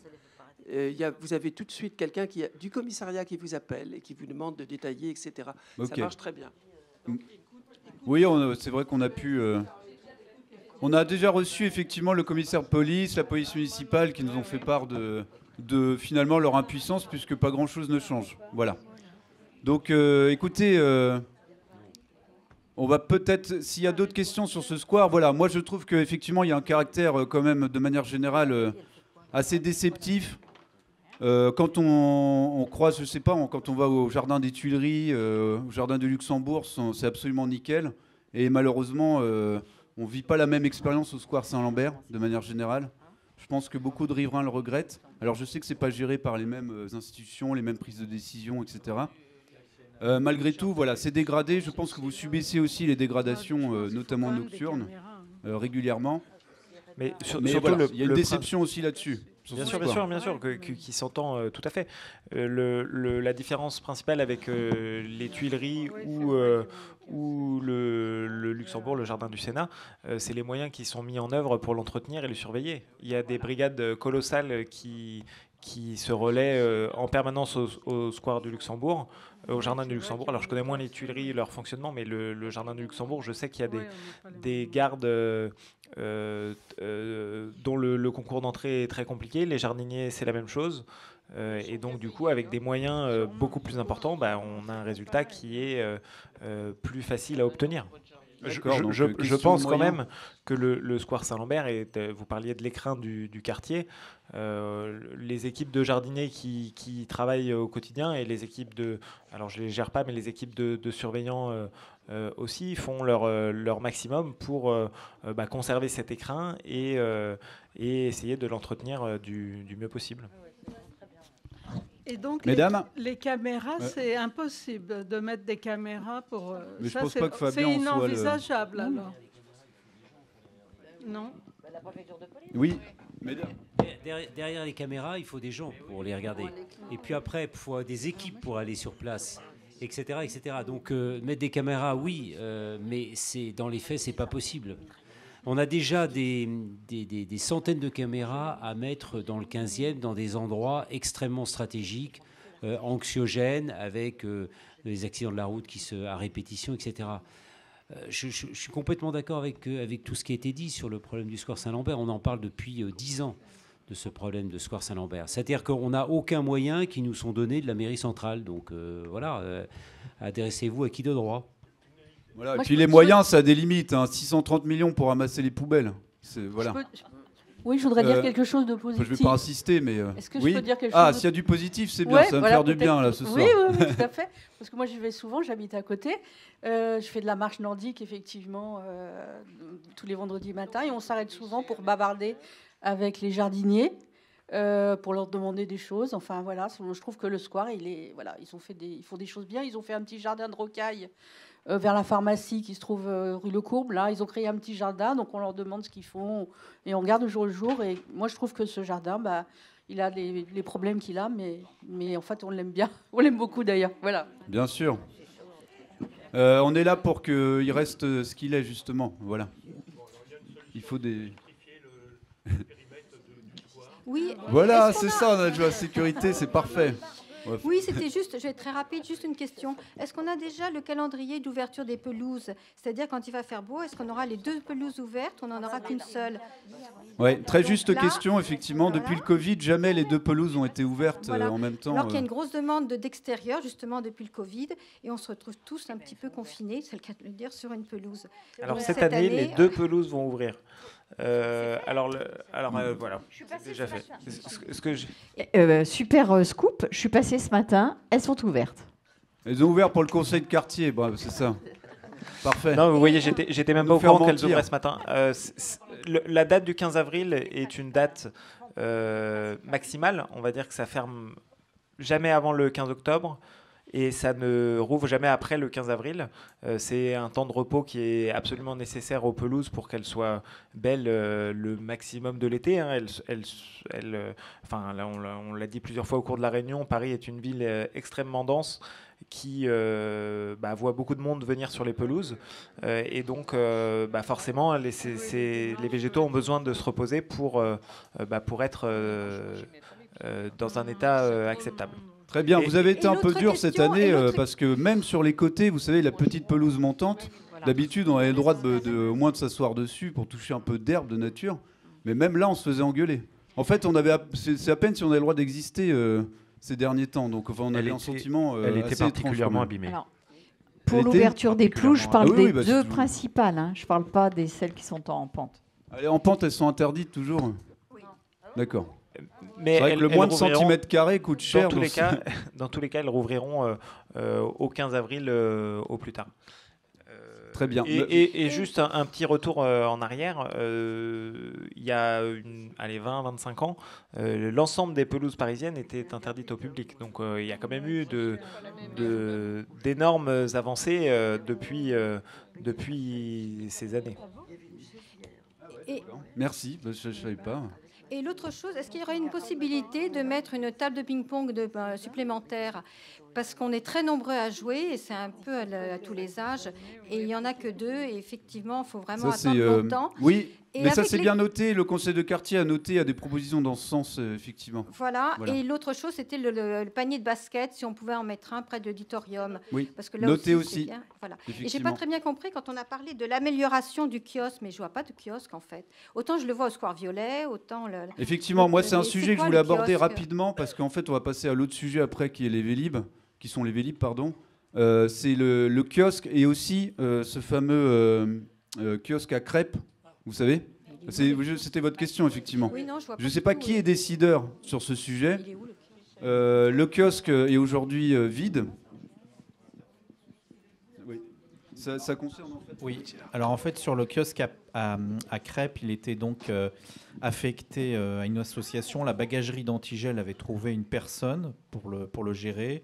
Alors après, cette personne a dû avoir quelques difficultés, mais en fait, ça reste ce qui est envisagé, puisqu'il y a eu une assemblée générale de la bagagerie la semaine dernière, ce serait quand même de confier à plusieurs personnes. C'est toujours dans l'idée que ça reste à la disposition de l'association pour qu'il puisse être entretenu pour aider justement des personnes à se réinsérer. Voilà.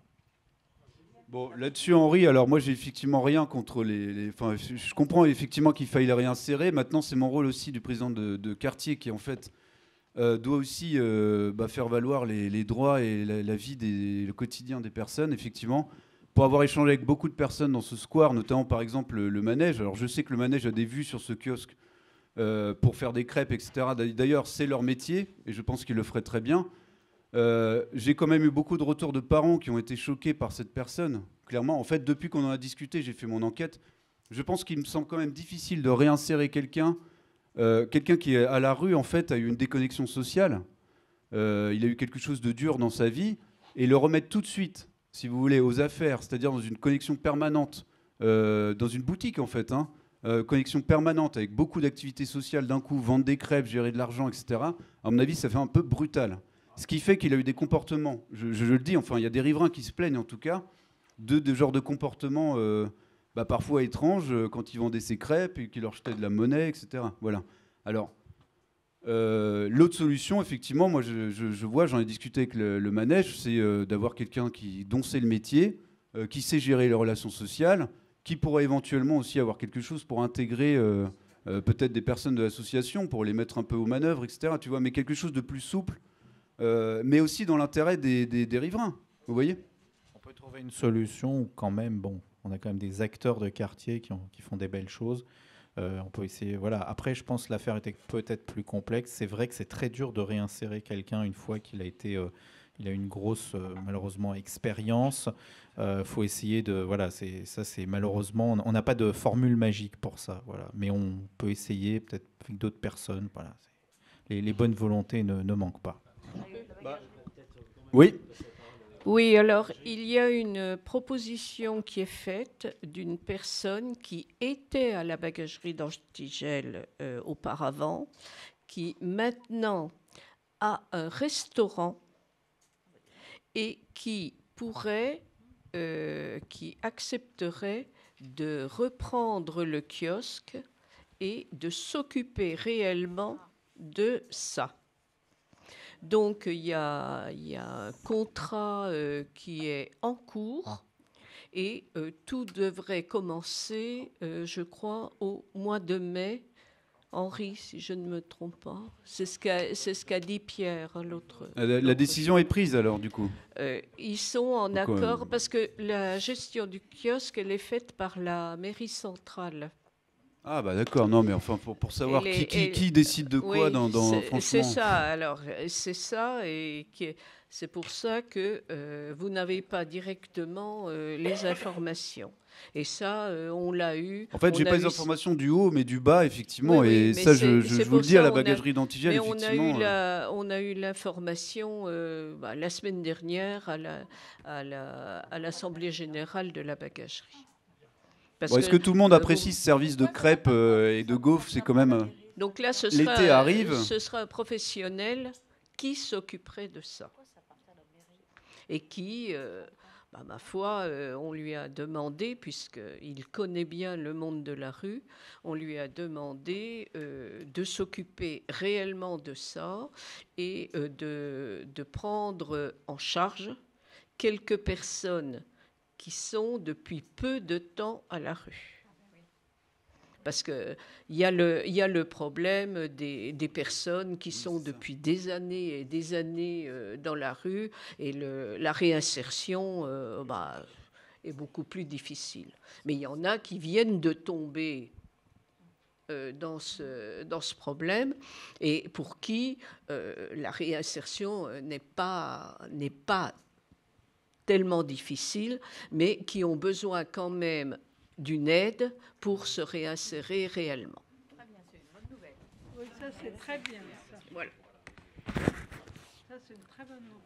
Merci. Alors, il nous reste 35 minutes pour parler de Vélib. Je remercie Fabien, Florent et Laurent. Alors, voilà, c'était pas pour vous faire passer à la question telle une inquisition, hein. Mais voilà, on vous a fait des retours. Le square reste formidable, ça reste le joyau tel que je l'ai décrit en introduction.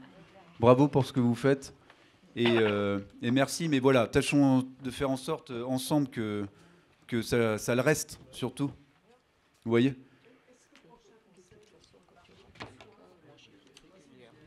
Alors, ça, c'est pas dans notre juridiction. Non, ça s'arrête... Il dépend du conseil de quartier Cambronne-Garibaldi. Oui, c'est ça, exact. Donc il faut aller à l'autre conseil de quartier chez les voisins. Voilà, sujet sur le Vélib, s'il vous plaît. Donc du coup, on reçoit Madame Isabelle Lesens, conseillère d'arrondissement déléguée aux mobilités actives. Merci d'être là, merci pour votre participation, et puis on vous laisse présenter... Oui, je sais que vous avez mis ce sujet à l'ordre du jour. Je ne sais pas avec quelle idée derrière. Et donc, j'ai préparé une petite présentation du système tel qu'il se présente aujourd'hui. Et puis, si vous avez des questions, j'espère que vous aurez le temps de les poser. Et si je sais y répondre, je le ferai avec plaisir. Sachant que normalement, ce n'était pas moi qui devais intervenir, mais des représentants de la société exploitante, dont je vais vous indiquer la structuration, et que donc, moi, si vous voulez, je représente la mairie dans les comités, etc., mais je ne suis même pas abonné. Donc vous en savez plus que moi sous certains aspects. Alors donc, quoi qu'il en soit, vous vous souviendrez bien qu'il y avait Jean-Claude Decaux au départ, du temps de Monsieur Delanoë, qui avait obtenu une concession, enfin un contrat en tout cas, pour l'exploitation des Vélib. C'était un appel d'offres déjà, bien qu'il soit bien en cours, qu'il avait fait son lobbying comme il fallait. C'était quand même un appel d'offres. Et si on est honnête, on se souvient notamment que ça a été pas mal chaotique quand même. Vélib, Jean-Claude Decaux, beaucoup de difficultés, enfin de toutes sortes.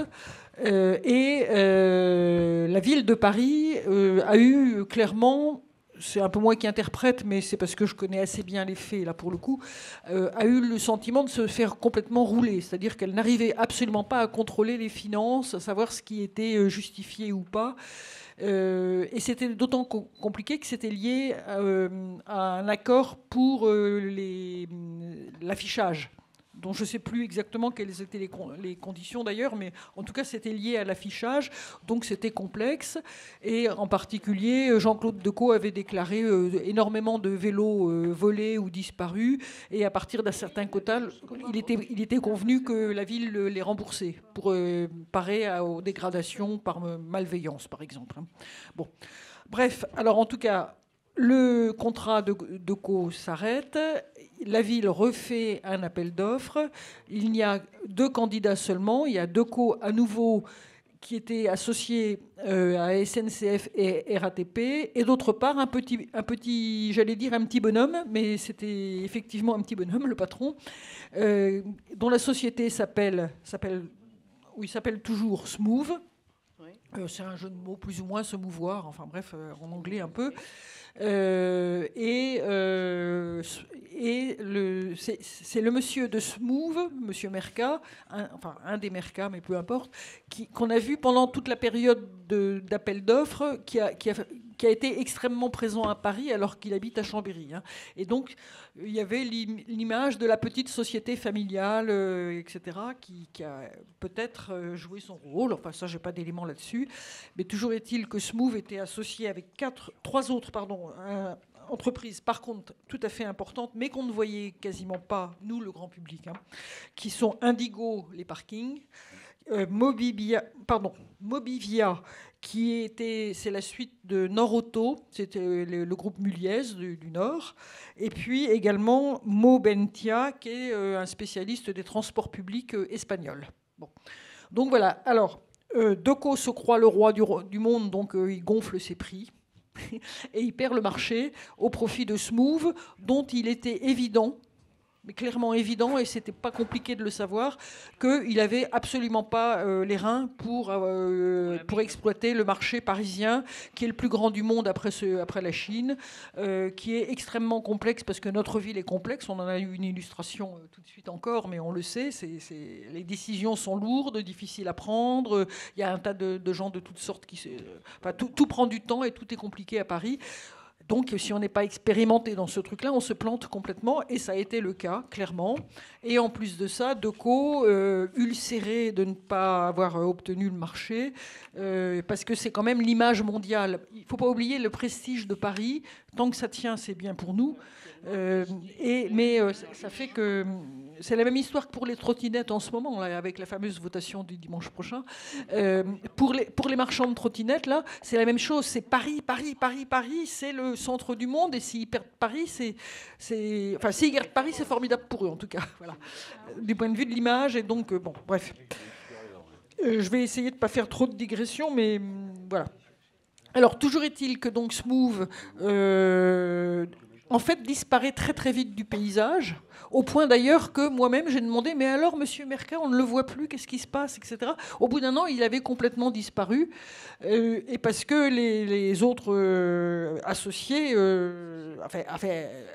était plus capable que lui de faire le boulot de toute façon, et donc lui avait servi finalement un peu d'étendard pour obtenir le marché probablement, mais en tout cas il a un peu disparu.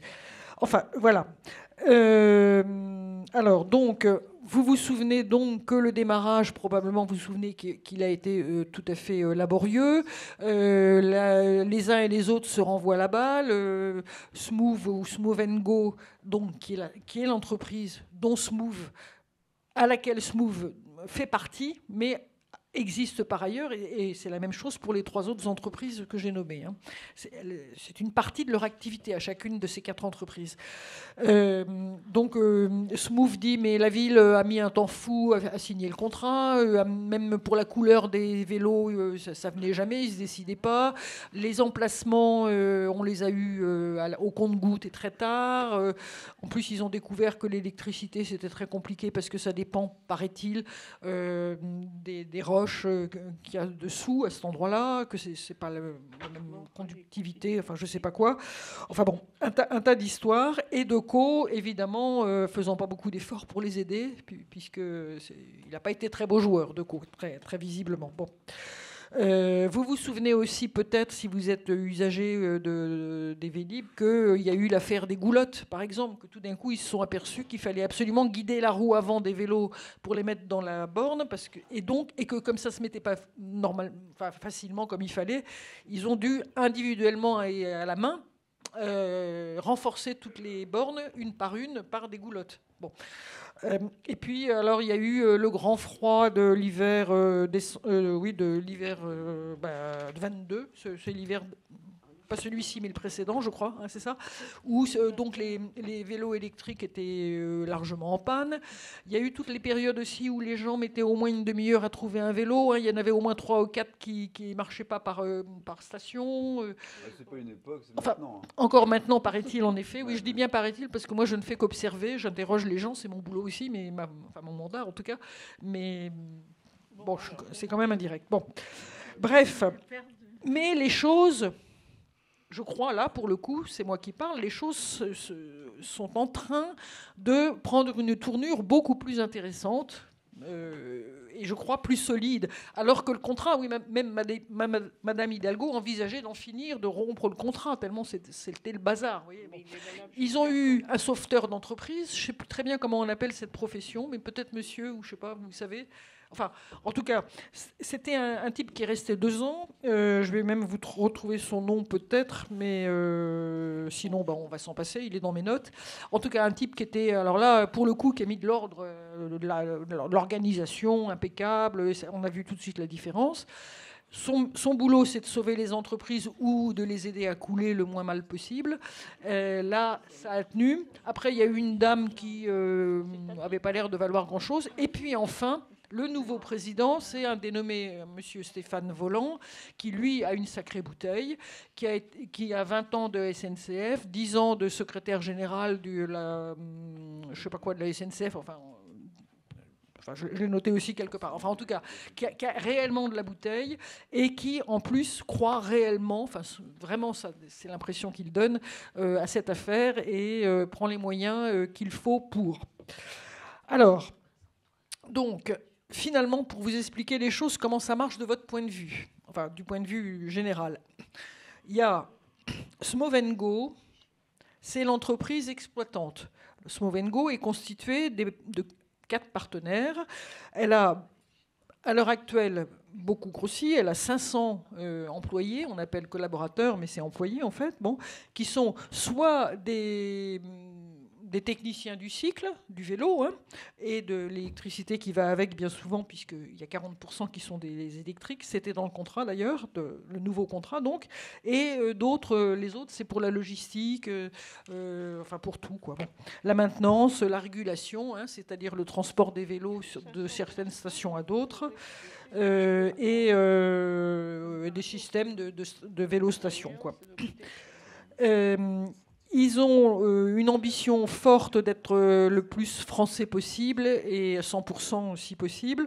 Ce n'est pas encore tout à fait le cas, mais ils en prennent le chemin.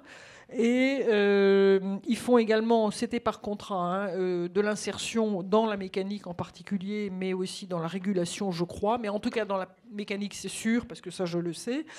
Et ils ont 2 entrepôts, donc pour la géographie, à Villeneuve-la-Garenne pour l'un, Alfortville, pour l'autre. Alors Smovengo, donc, c'est l'exploitant. Mais le patron, et Vélib, c'est une marque. C'est rien. En fait, Vélib n'existe pas, d'une certaine façon. C'est juste le nom, comme ça. Bon. Mais le patron, c'est pas Smovengo du tout. C'est pas non plus la ville de Paris du tout. Au moins officiellement. C'est le syndicat, comment qu'il s'appelle ? Le syndicat vélo... attendez, bougez pas. SAVM, pardon. Voilà, j'ai les notes en vrac. C'est toujours un peu le problème quand on veut faire vite. Excusez-moi, c'est ballot.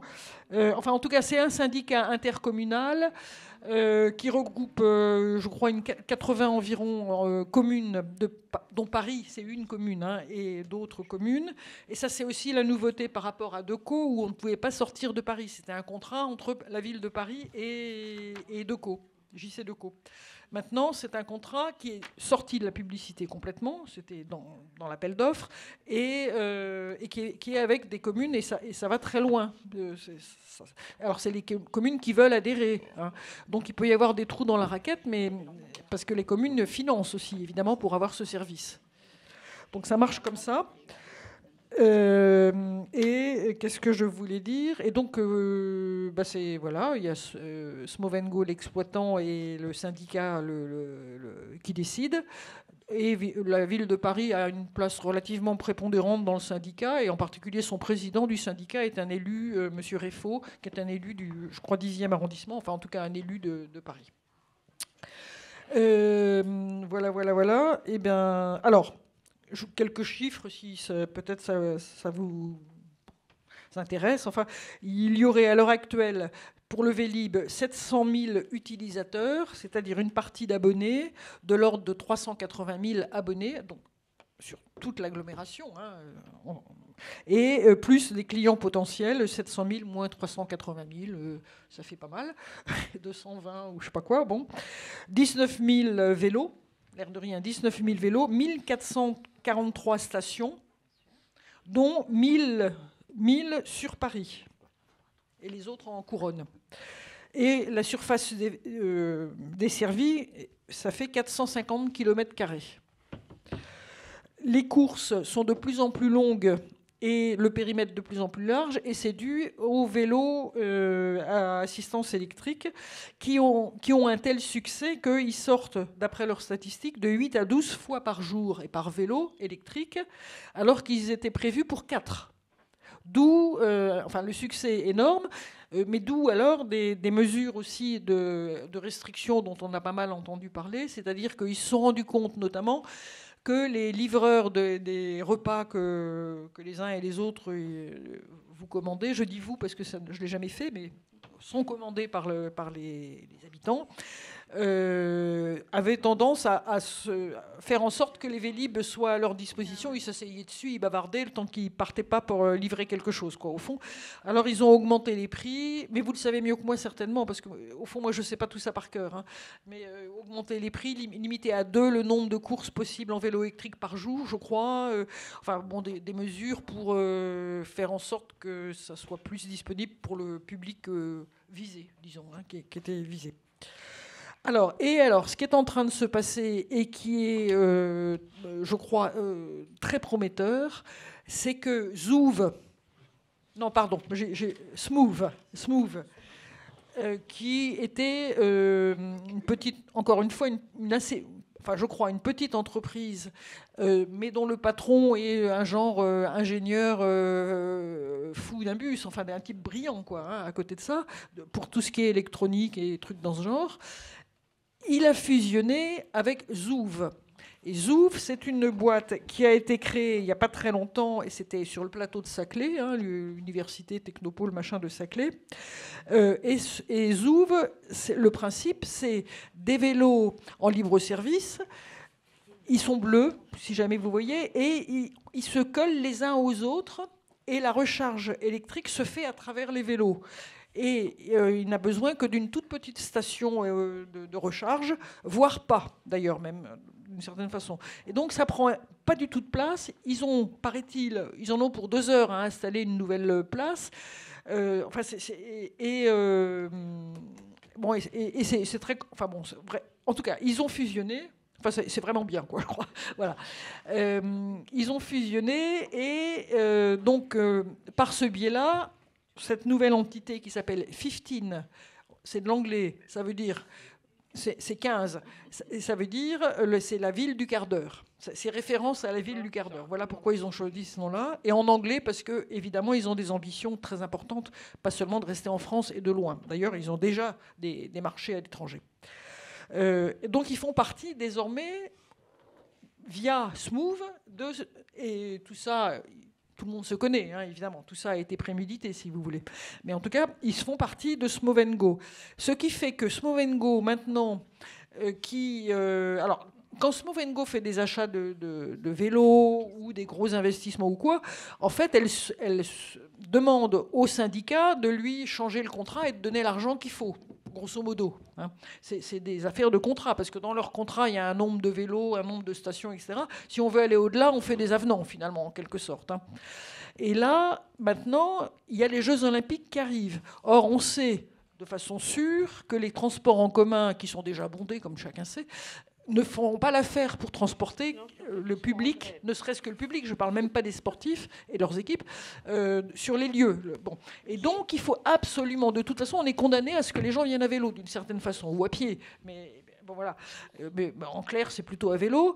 Et donc, évidemment, Smooth & Go, toujours, se positionne pour installer des stations provisoires. Et Smooth, moi, je les vois très bien dans... Smooth, non, 15 maintenant.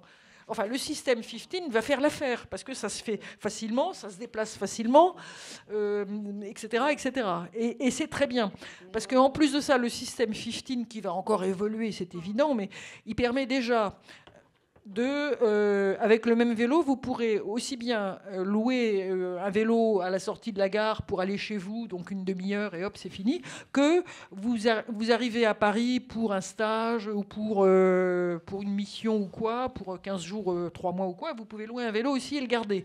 C'est ça l'idée. Et leur idée, c'est d'ailleurs... Alors, j'arrive à la philosophie de l'affaire. Excusez-moi si j'ai sauté, mais vous allez me poser des questions s'il le faut, ça sera peut-être plus facile. La philosophie de l'affaire, c'est quand même... Quand Decaux a emporté le marché de Paris, c'est parce que... Je ne voulais pas raconter parce que je voulais aller vite, mais quand même, ils avaient en fait annuler le contrat, parce qu'ils perdaient le marché. C'était comment ils s'appellent, enfin les autres qui devaient l'avoir, ils allaient le perdre. Donc ils avaient quand même gardé derrière le coude quelque chose pour pouvoir faire tout. Ils l'ont su, ils l'ont su. Et donc ils avaient gardé quelques miettes de pain derrière le coude, et la miette de pain en question, c'était un défaut d'écriture dans l'article machin du contrat machin. C'était 3 fois rien, paraît-il, je ne l'ai pas vu ce que c'est, hein, je ne peux pas vous le dire, mais c'était de l'ordre d'une faute d'orthographe dans un verbe mal accordé, enfin c'était 3 fois rien. Ça a suffi à casser le marché, et pour être sûr d'emporter la deuxième fois, parce que quand même, Paris, ils ont à ce moment-là énormément augmenté leur offre. C'est-à-dire qu'avant, c'était une offre de type, on dirait provincial presque maintenant, je crois. Et après, ils ont dit qu'il y aurait, je sais pas moi, enfin, autant de stations qu'il y a maintenant, c'est-à-dire presque autant que de stations de métro, voire plus. Enfin, une densité très importante, et donc évidemment une infrastructure extrêmement lourde et un fonctionnement à la fois lourd et cher, forcément. Donc, voilà. Or, 15, eux, leur idée, c'est de se dire, mais au fond, est-ce que les vélos en libre service, c'est destiné réellement à remplacer les vélos, au fond? Et ça veut dire remplacer le stationnement. Parce que la ville de Paris, pardonnez-moi si vous croyez que je fais de la politique, mais c'est quand même une vieille histoire il se trouve que je la connais depuis assez longtemps aussi, c'est que la ville de Paris a toujours dit qu'ils allaient s'occuper du stationnement des vélos, et ça fait 40 ans que j'attends. Grosso modo, ils relancent ça de temps en temps, mais à part une ou deux réunions, ça ne va pas vraiment plus loin. Et on en est au même point. Et ça veut dire que tant qu'il n'y a pas de stationnement pour les vélos, le vélo ne peut pas se développer, le vélo privé, entre guillemets. Bon. Alors après, on peut discuter, est-ce que les vélos en libre service, c'est du vélo ou pas, mais n'empêche que... Pour que ça remplace et que ça soit les vélos privés et que ça soit un vrai mode de transport, il faut une infrastructure extrêmement lourde. Alors que si c'était uniquement pour, dans les zones peu denses, comme on dit souvent, c'est-à-dire en gros les campagnes ou les banlieues un peu lointaines et tout ça, pour aller de la gare à chez soi et retour le lendemain matin, ou pour faire des déplacements de courte durée, ou pour faire de la location pour des gens, comme j'évoquais, qui viennent passer quelques jours jusqu'à quelques mois ou quoi à Paris, ou des gens qui aimeraient bien se remettre au vélo mais qui ne savent pas, qui hésitent et qui vont louer un vélo pour 3-4 jours par exemple, pour essayer d'aller voir s'ils se sentent de le faire, etc. Là, l'infrastructure n'est plus du tout la même et c'est plus du tout la même philosophie du service. La question est posée évidemment, elle n'a pas été posée quand il y a eu le renouvellement par contre. Et ça, plusieurs élus, dont moi-même pour le coup maintenant, avaient posé la question en conseil, enfin les endroits où on a un peu de l'occasion de s'exprimer. Parce que la question ne s'est jamais réellement posée. Et alors que justement ce marché emporté par cette petite entreprise qui s'appelait donc Smooth, la ville aurait dû déclarer le marché infructueux parce que c'était pas jouable, c'était évident qu'il ne saurait pas faire. Et elle ne l'a pas fait. Pourquoi ? Parce que, je résume un peu, elle s'est sentie un petit peu obligée de continuer parce que prestige de Paris, parce que les habitants l'apprécient, bien sûr, je ne veux pas dire le contraire, je le comprends parfaitement, mais tout un tas de choses, mais sans se poser vraiment les fondamentaux. Pourquoi j'achète Vélib ? Pourquoi j'ai Vélib ? Moi, ville de Paris. Voilà. Alors donc, essaye de l'utiliser. Pour terminer, en tout cas, le syndicat, le syndicat, c'est une chose, c'est les clients, mais la société Sovengo, elle a, avec ce nouveau président et puis maintenant ce nouvel apport qui est tout récent, ça a été dévoilé il y a 15 jours, l'histoire de la fusion entre Smooth et 15, là. Enfin, dans la création de 15, pardon, Smooth et Zouv. Elle a des ambitions enfin pas seulement sur Paris et de très loin, et dans plein de villes en France et à l'international. Voilà ce que je peux vous raconter rapidement. Rapidement, merci Isabelle. Il nous reste quelques... Effectivement, Isabelle, merci pour ce dérouler cette histoire, on dirait du Sherlock Holmes. Évidemment, quand on voit les vélos, on se rend compte qu'il y a beaucoup de choses derrière, mais... pas jusque-là. Effectivement, on va prendre quelques questions. On aurait bien voulu quand même avoir des représentants de Vélib ou au moins des gens qui ont pris cette décision. À Paris, à la ville ? Oui. Parce que c'était quand même, semble-t-il... C'est un jury qui est constitué par des élus, c'est toujours comme ça, tous les appels d'offres, et conseillés par des techniciens qui... bien souvent font un peu la décision, parce que c'est quand même eux qui savent rédiger les dossiers, qui ont lu les dossiers, etc. Comme d'habitude, il n'y a pas grand monde à qui s'adresser. On ne sait pas trop qui a pris cette décision. Je serais incapable de vous le dire, alors que j'étais assez proche du truc à l'époque. Non, il aurait fallu un représentant, effectivement, enfin, du coup, je ne sais même pas quoi, de Vélib, quoi. Hein. Enfin, désolé. Mais... non, alors de Slovengo, puisque c'est oui. Oui. Non, mais... Logiquement, c'est le syndicat que vous auriez dû demander, d'ailleurs. 15, oui. Effectivement. Donc, si vous avez des questions... n'est qu'une partie, attention, je prends le micro. Ce n'est qu'une des entreprises. Pour revenir au 15e, quand même, pour ramener le sujet au 15e, en fait, ce qu'on constate, c'est qu'il y a des stations qui sont vides tout le temps la journée, d'autres qui sont pleines. Donc, c'est là le problème, je crois. Et il y a beaucoup de gens qui se plaignent de ça, parce qu'il y a une disparité, en fait, au niveau des différentes stations. Et ça, il faudrait arriver peut-être, je ne sais pas comment, mais à régler. Est-ce que le Conseil de Paris est au courant quand même des plaintes des gens là-dessus ? Alors, je réponds aux deux. Alors, oui, effectivement. Alors, pour ce qui est de... Ça s'appelle la régulation, ce dont vous parlez, monsieur. Alors, effectivement, ils ne le font pas de façon suivie sur toutes les stations, mais seulement sur les 400 stations les plus fréquentées. En revanche, il y a eu quand même une petite initiative qui, je ne suis pas sûre que ça ait beaucoup de suite, mais vous allez le dire peut-être, c'est qu'on peut remettre un vélo dans une station qui est déjà pleine, maintenant, mais pas toutes. Et dans le 15e, moi, j'ai repéré que Ballard. Je ne sais pas s'il y en a plus, à vrai dire. Et alors, donc, ça répond à votre question. Non, la régulation n'est faite que sur les grandes stations, on va dire. Et ça gêne personne parmi les décisionnaires. Enfin, regardez, nous, on est dans un quartier, d'accord, résidentiel plutôt. C'est-à-dire que souvent, les gens prennent un vélo. En fait, le quidam moyen va déposer ses enfants à 8h30. Il prend un vélo à 8h35 et il va au travail au milieu d'arrondissement ou à la Défense. Voilà. Et s'il veut y aller en vélo, en fait, à 8h35, il n'y a plus de vélo dans notre quartier. Voilà. Et si jamais il trouve un vélo, quand il arrive dans son quartier de travail, eh ben, il n'y a pas de place. Voilà. Donc en fait, les Vélib sont aujourd'hui inexploitables, totalement inexploitables, par les usagers, d'accord? Donc on le paye, en plus c'est des choses qu'on paye 2 fois, évidemment, puisqu'on paye la carte et on paye avec nos impôts. Donc en fait, on se retrouve encore une fois avec un système totalement, sur le plan concret, inexploitable. Alors, j'ai je deux ne sais pas réponses. s'ils sont au courant à la mairie de Centrale, aux décisionnaires, les techniciens, je ne sais pas qui décide de ça. Plus ou moins, mais... Je résume un peu les Non, questions. mais plus ou moins, mais parce que il y a de temps en temps, plus ou moins tous les trimestres, plus ou moins, mais il n'y a pas eu depuis longtemps en tout cas, de réunions des représentants des communes participant au syndicat en question. Et il se trouve que c'est moi qui représente le maire du 15e, qui n'est pas une commune comme vous savez, mais bon, j'y vais, j'y retrouve d'autres gens des autres arrondissements. Et moi, je connais mal le sujet, hein, il faut être très honnête, et donc quand les gens me disent des choses, je le note dans un petit carnet et je le ressors à ce moment-là. Mais c'est pas le sujet, c'est pas facile à caser, c'est éventuellement des petites... Enfin, ça peut paraître des petits sujets par rapport aux grands, enfin, pas très commode. Vous nous dites qu'ils s'en fichent, quoi, en fait. Non, mais c'est pas commode. On essaye de en faire fait, remonter... Vous avez un service totalement inexploitable et ça vous parle les usagers, oui, en fait mais donc, et particulièrement pour notre arrondissement. C'est ça, oui. Et tout le monde s'en fout. Enfin, je sais quoi. Enfin, ça m'étonnerait, okay, mais je crois pas. Mais...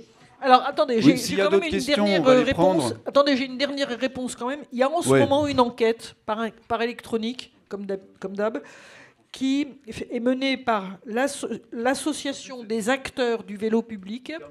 C'est-à-dire, enfin, vous voyez ce que ça veut dire, c'est les entreprises qui s'occupent de vélos publics, c'est-à-dire en location. Hein, voilà.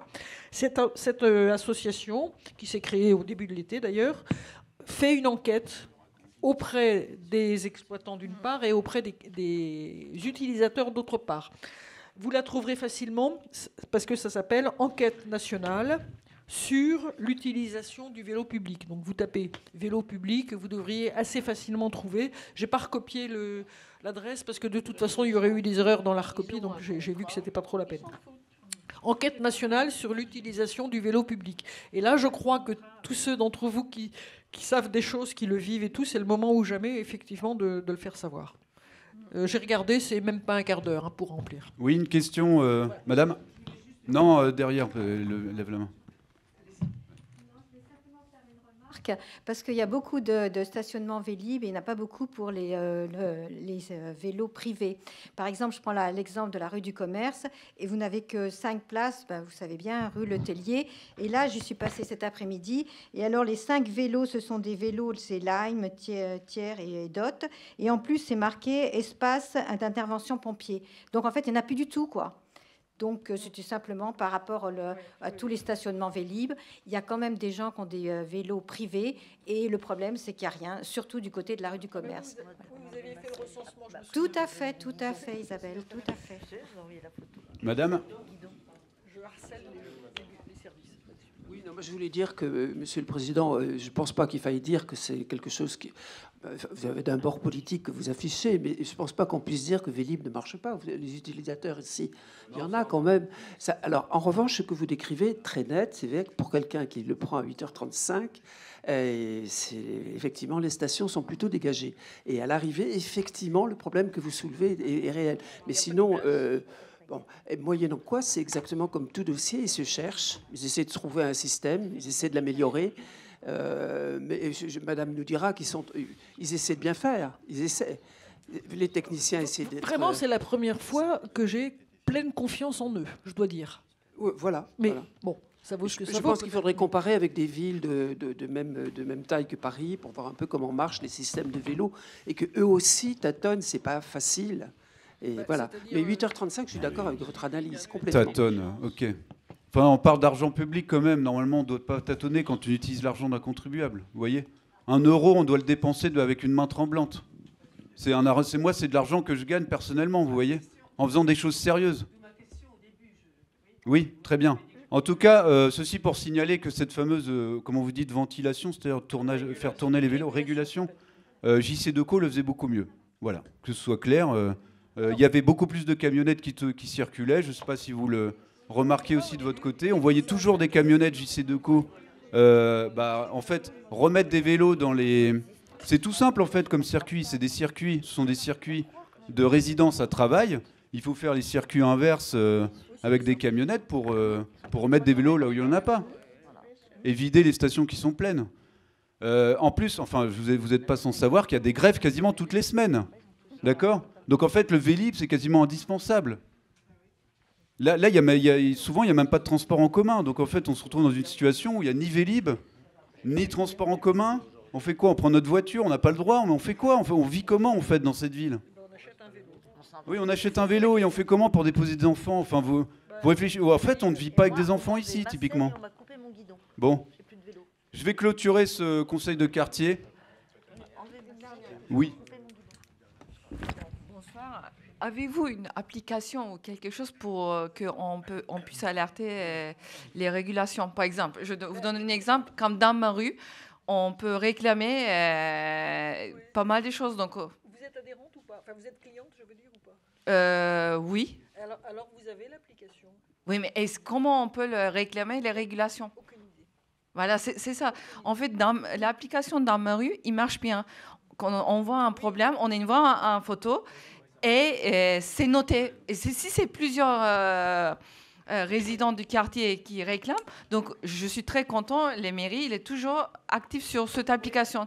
Mais sur les Vélib, je ne sais même pas. Si, il y a un système de contact client et tout. Je l'ai vu sur l'ordinateur ou sur le téléphone. Ok.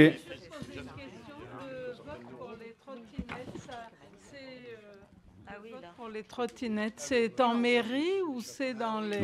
En mairie, hein? Non, c'est pas électronique. Isabelle va nous faire un point sur le vote pour les trottinettes qui aura lieu le 2 avril, si je ne me trompe. Oui, c'est dimanche prochain. Oui.